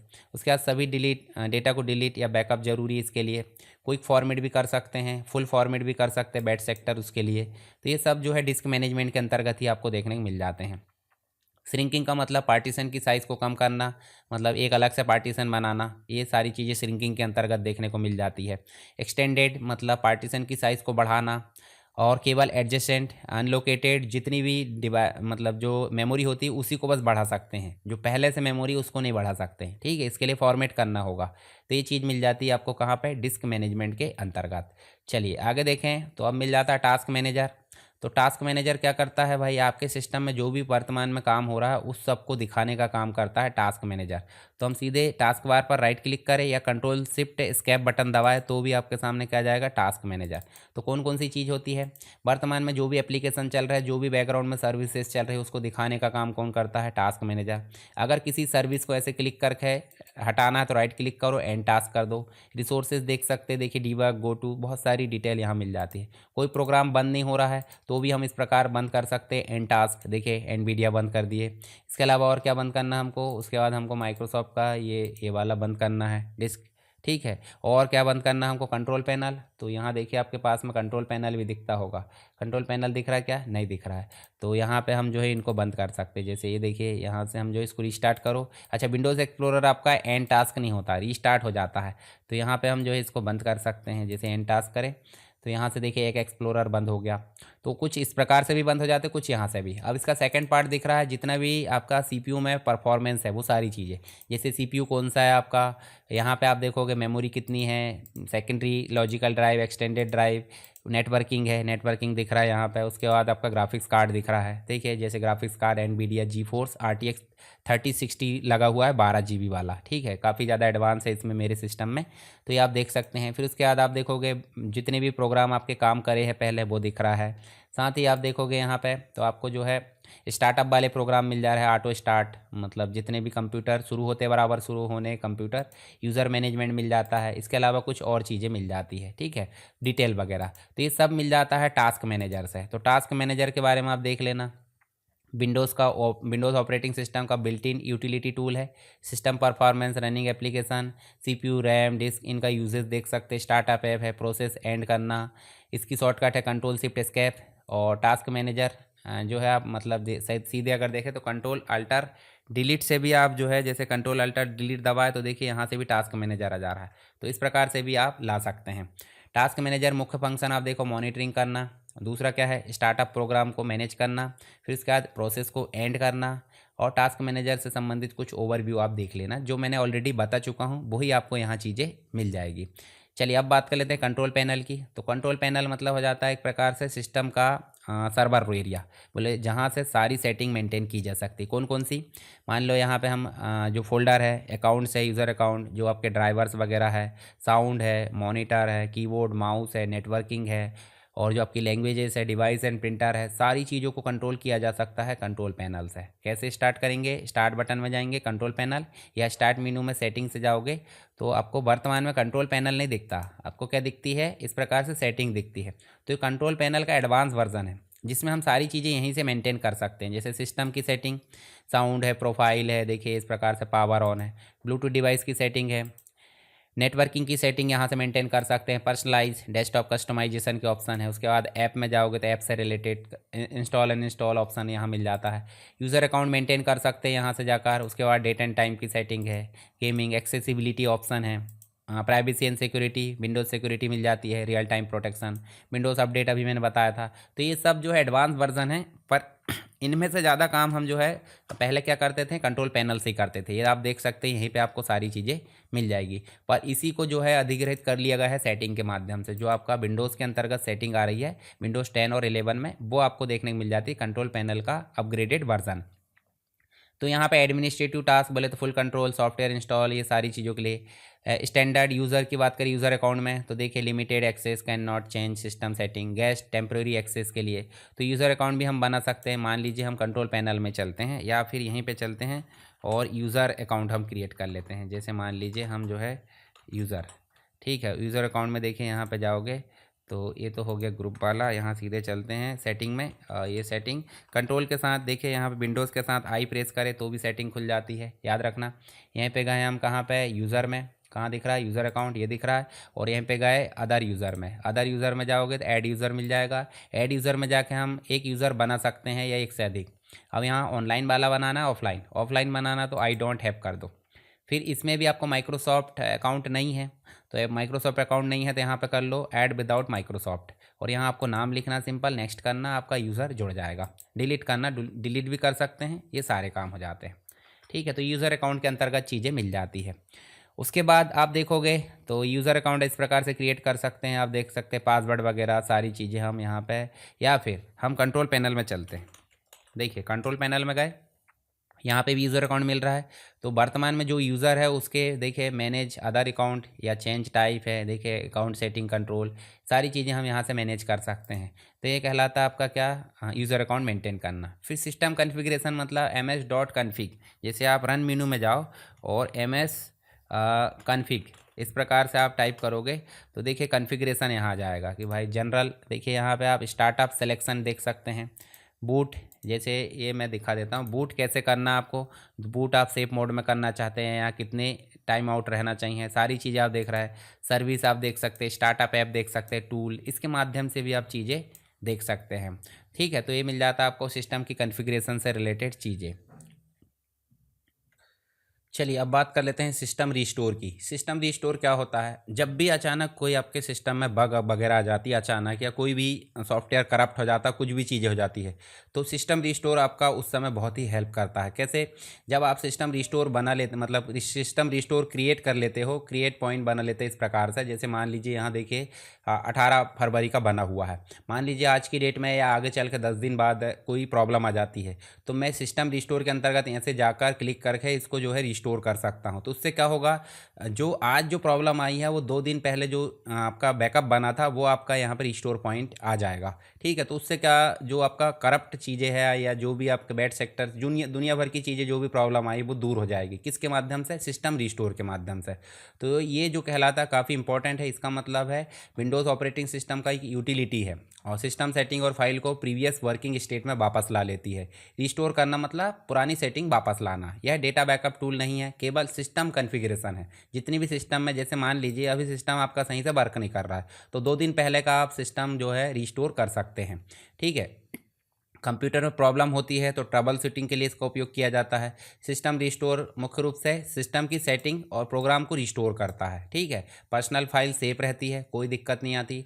और रिस्टोर पॉइंट क्या है, मतलब रिस्टोर कब करोगे, जब रिस्टोर पॉइंट बनाना होता है, यानी कि सिस्टम की स्नैपशॉट या बैकअप कॉपी किसी स्पेसिफिक डेट के हिसाब से, जैसे अभी हमने बात करे थे, देखिए स्पेसिफिक डेट में टाइम में बन गई है और हम आगे भविष्य में उस डेट का रिस्टोर करना चाहते हैं तो हम आसानी से कर सकते हैं। पर यदि सिस्टम रिस्टोर पॉइंट नहीं बना है तो आप रिस्टोर नहीं कर सकते, ध्यान रखना ये चीज़ है। ठीक है, क्रिएशन पॉइंट की बात करें तो ऑटोमेटिक भी बन जाता है, यानी कि विंडोज़ अपडेट या सॉफ्टवेयर इंस्टॉलेशन के दौरान ये बन जाता है। अगर हम चाहें तो इसको जो है मैनुअल भी बना सकते हैं। ठीक है, सिस्टम रिस्टोर पॉइंट को।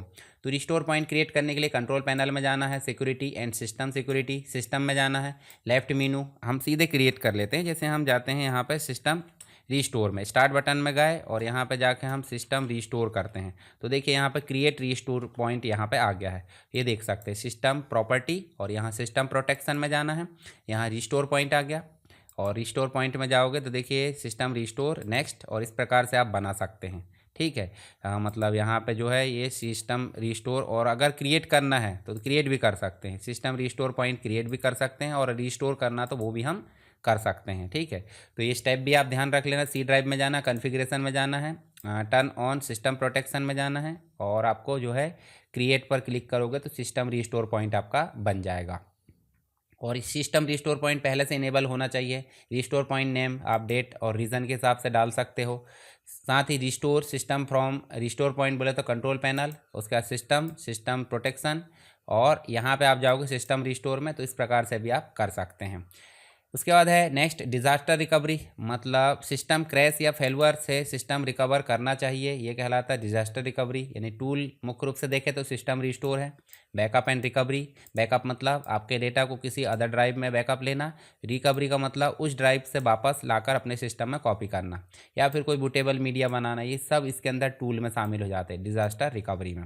उद्देश्य क्या है भाई इसका, सिस्टम को प्रीवियस वर्किंग स्टेट में लाना या डाउन टाइम कम करना। साथ ही सिस्टम रिस्टोर मुख्य रूप से बेसिक डिज़ास्टर रिकवरी टूल है, और फुल डिज़ास्टर रिकवरी मतलब backup plus restore plus operating system repair, ये तीनों चीज़ मिलकर फुल डिज़ास्टर रिकवरी यहाँ पे कहलाती है। उसके बाद इंपॉर्टेंट चीज़ें देखें तो सिस्टम रिस्टोर एक प्रकार का ट्रबल शूटिंग यूटिलिटी है। रिस्टोर पॉइंट, स्नैपशॉट और सिस्टम सेटिंग और प्रोग्राम, पर्सनल फाइल पर कोई असर नहीं पड़ता। बैकअप रिक्वायर है क्या? सिस्टम रिस्टोर केवल कॉन्फ़िगरेशन होता है, बैकअप रिक्वायर नहीं होता। डिजास्टर रिकवरी की बात करें तो सिस्टम रिस्टोर प्लस बैकअप और ऑपरेटिंग सिस्टम रिपेयर। चलिए नेक्स्ट देख सकते हैं हम यहाँ पर सेफ्टी से रिलेटेड कुछ चीज़ें दी गई है जो आपके विंडोज़ में है, जैसे ESD प्रिकॉशन, जैसे anti static wrist strap and mat. अगर देखें तो ESD मतलब इलेक्ट्रोस्टैटिक डिस्चार्ज हम बात करें तो यहाँ पे जो स्टैटिक इलेक्ट्रिसिटी होती है वो अचानक से क्या हो जाती है, रिलीज़ हो जाती है, सेंसिटिव इलेक्ट्रॉनिक कंपोनेंट को डैमेज कर देती है। तो ये कहलाता है आपका क्या, ESD।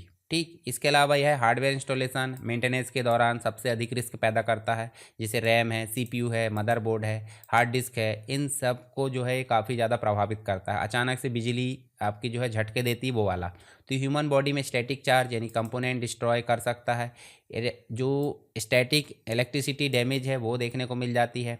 इसके अलावा सेंसिटिव डिवाइस सभी मतलब सबसे ज़्यादा प्रभावित होती है। तो इसके लिए क्या होता है भाई, एंटी स्टैटिक रिस्ट स्ट्रैप, मतलब यह रिस्ट के साथ जुड़ा डिवाइस हो जाता है। ह्यूमन बॉडी का स्टैटिक इलेक्ट्रिसिटी ग्राउंड में ट्रांसफ़र करता है और हार्डवेयर टच करने से पहले पहनना कंपलसरी हो जाता है। जैसे रैम इंस्टॉल करते समय इसको पहन लो, CPU सॉकेट में इंसर्ट करते समय इसको पहन लो, मदरबोर्ड हैंडल करते समय इसको पहन लो। तो ये सिंपल आपको देखने को मिल जाता है।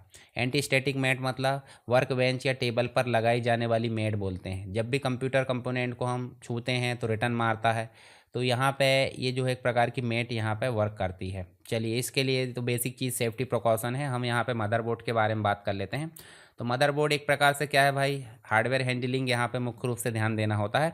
मदरबोर्ड मतलब आपके सिस्टम के सभी कंपोनेंट को आपस में जोड़ने और डेटा कम्युनिकेशन में हेल्प करता है। तो इनमें क्या क्या चीज़ होती है, जैसे PS2 पोर्ट होते हैं यहाँ पे BGA पोर्ट हो जाता है, ये पैरेलल पोर्ट है, HDMI पोर्ट हो जाता है डिस्प्ले के लिए, USB पोर्ट हो जाते हैं, कुछ USB 2.0, कुछ USB 3.0 हो जाते हैं। उसके बाद आपके BGA पोर्ट जो आपके ईथरनेट पोर्ट और कुछ आपके आइडियो पोर्ट हो जाते हैं। तो ये सब पोर्ट है जो पेरिफेरल डिवाइस को आपस में कनेक्ट करते हैं। पर इंटरनल रूप से अगर देखें तो आपको CPU यहाँ देखने को मिल जाता है सॉकेट में। उसके अलावा CMOS की सेटिंग को स्टोर करने के लिए बैटरी लगती है, वो आपको मिल जाती है।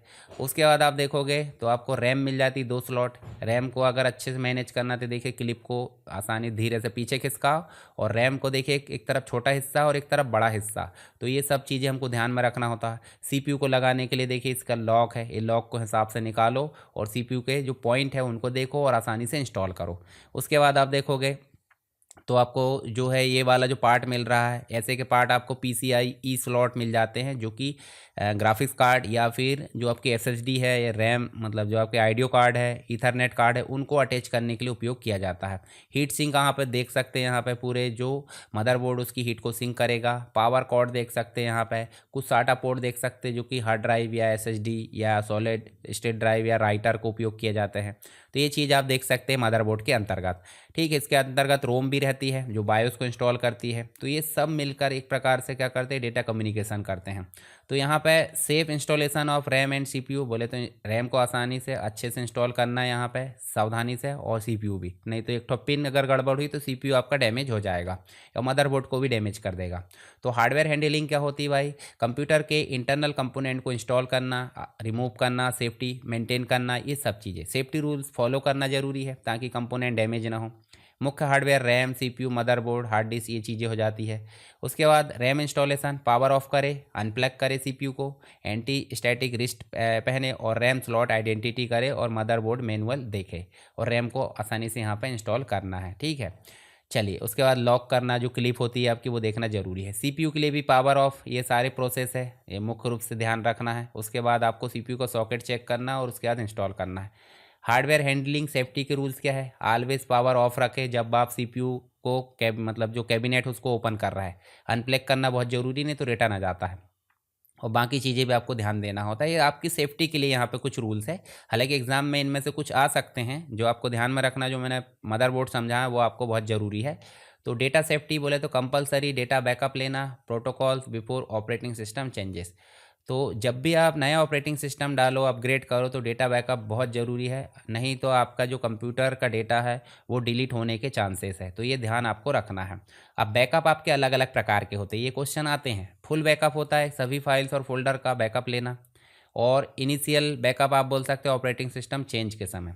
पर इंक्रीमेंटल बैकअप मतलब केवल चेंजेस फाइल, मतलब आज हमने बैकअप ली है, 10 दिन बाद बैकअप ले रहा है, तो आज से लेकर 10 दिन तक जो भी चीज़ें आई है वो चीज़ें आपको कहलाएगी इंक्रीमेंटल, बोले तो डेली बैकअप या स्पेस सेविंग।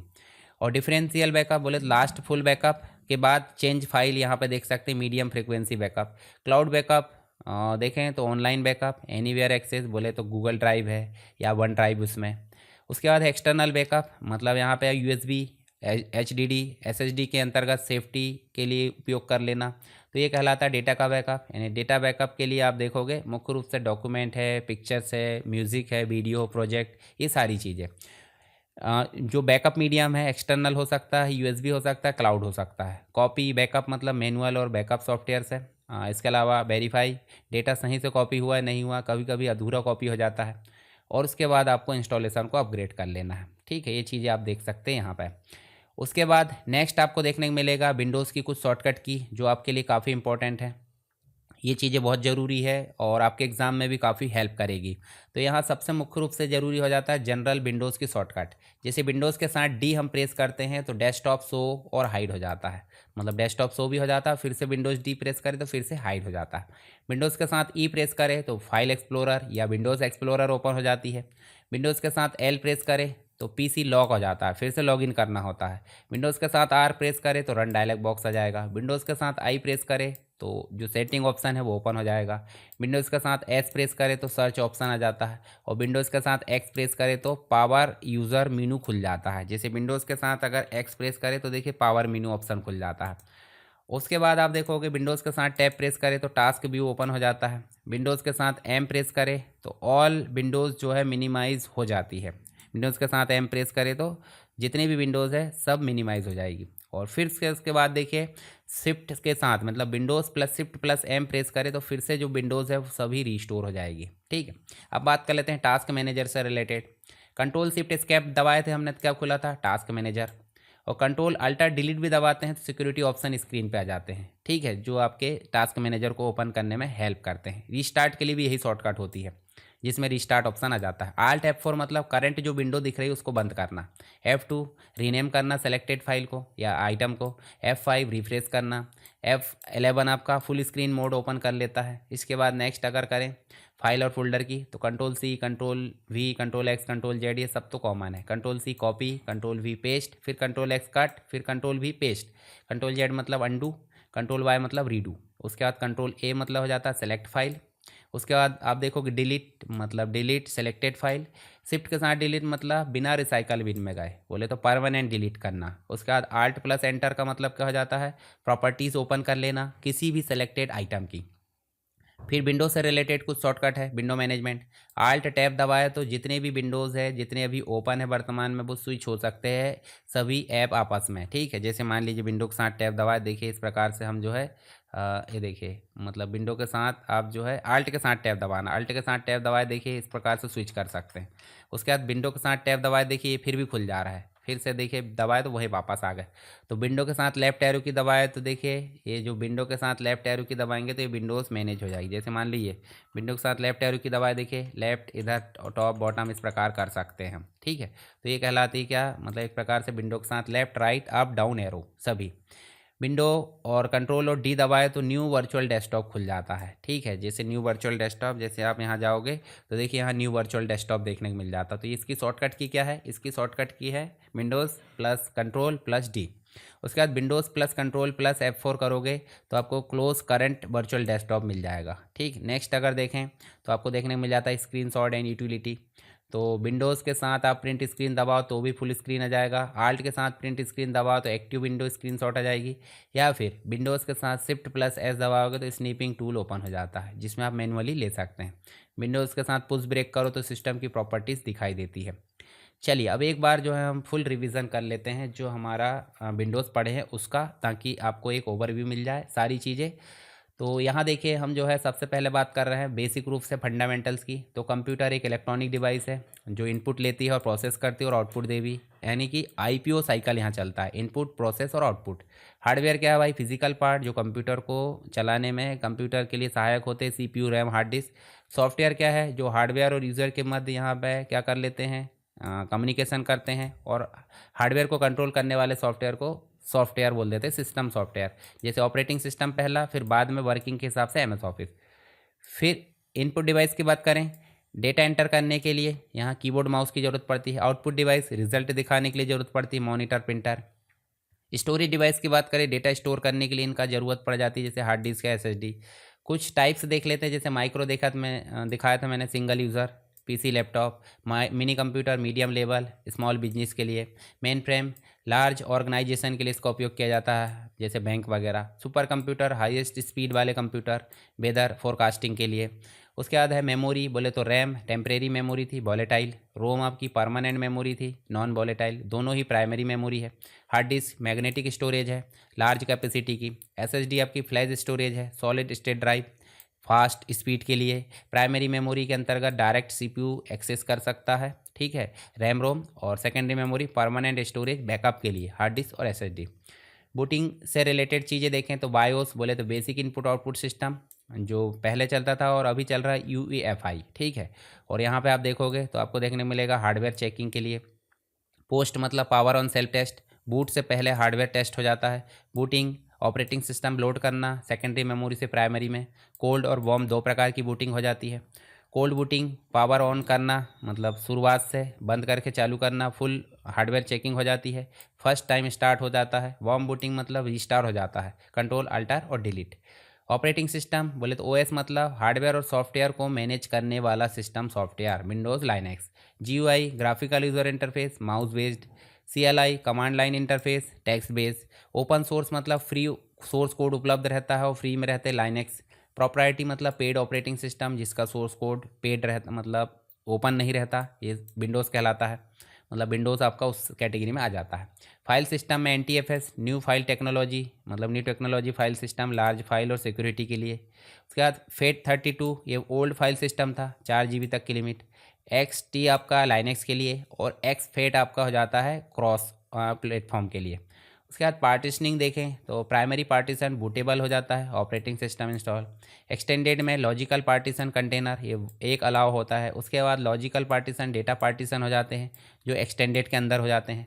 MBR आपका ओल्ड पार्टीशन था जो कि 2 TB तक की लिमिट थी। GPT आपका मॉडर्न पार्टीशन है जो 2 TB से अधिक सपोर्ट कर लेता है।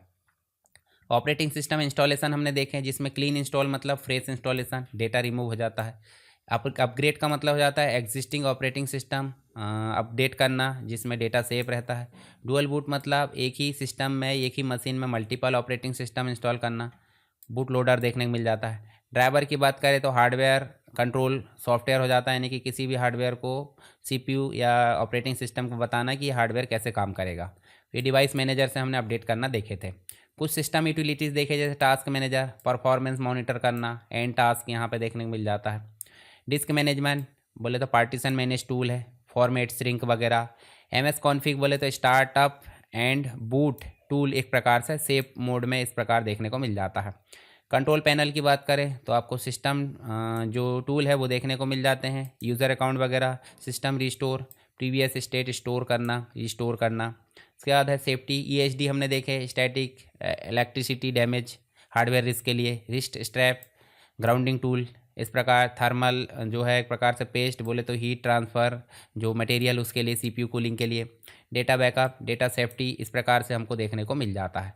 तो यहाँ पे हमारा जो है कंप्लीट ऑपरेटिंग सिस्टम और सेटअप इंस्टॉलेशन से रिलेटेड जो भी इंपॉर्टेंट फैक्ट थे वो हमने यहाँ पे कवर कर लिए। आई होप सारी चीज़ें आपको समझ में आ गई होगी। सारी चीज़ें समझ में आ गई तो ठीक है, नहीं भी आई तो आप मुझे कमेंट बॉक्स में बता सकते हैं। वीडियो पसंद आए तो वीडियो को लाइक करिए और जो है अपने दोस्तों के साथ इसे शेयर करिए। यहाँ पे आप जो है पहली बार आए हैं चैनल में तो सब्सक्राइब कर लीजिए ताकि आने वाली वीडियोस आपको मिलती रहे। और जितनी भी नोट्स है, सारी चीज़ें जो भी मिलेगी आपको सब टेलीग्राम पे ही मिलेगी यहाँ पे, तो आप बिल्कुल परेशान नहीं होइए, ठीक है। कमेंट में अनावश्यक ऐसे नहीं कि भाई नोट्स कब मिलेगी कब मिलेगी, तो वो नोट्स मिल जाएगी, जो भी पॉसिबल होगी मैं आपको टेलीग्राम पर प्रोवाइड कर दूंगा। और जो भी मेरे द्वारा मतलब किया जाएगा सारी चीज़ें आपको टेलीग्राम पर ही मिलेगी। और चैनल पर आप जो है सब्सक्राइब कर लेंगे तो आपको आने वाली वीडियोस मिलते रहेगी, ठीक है। और अगली यूनिट कौन सी चाहिए आप मुझे कमेंट बॉक्स में ज़्यादा से ज़्यादा बताइए ताकि मैं अगली यूनिट का वीडियो जल्दी से जल्दी आपको प्रोवाइड कर पाऊँ। तो चलिए मिलते हैं नेक्स्ट क्लास में, तब तक के लिए जय हिंद।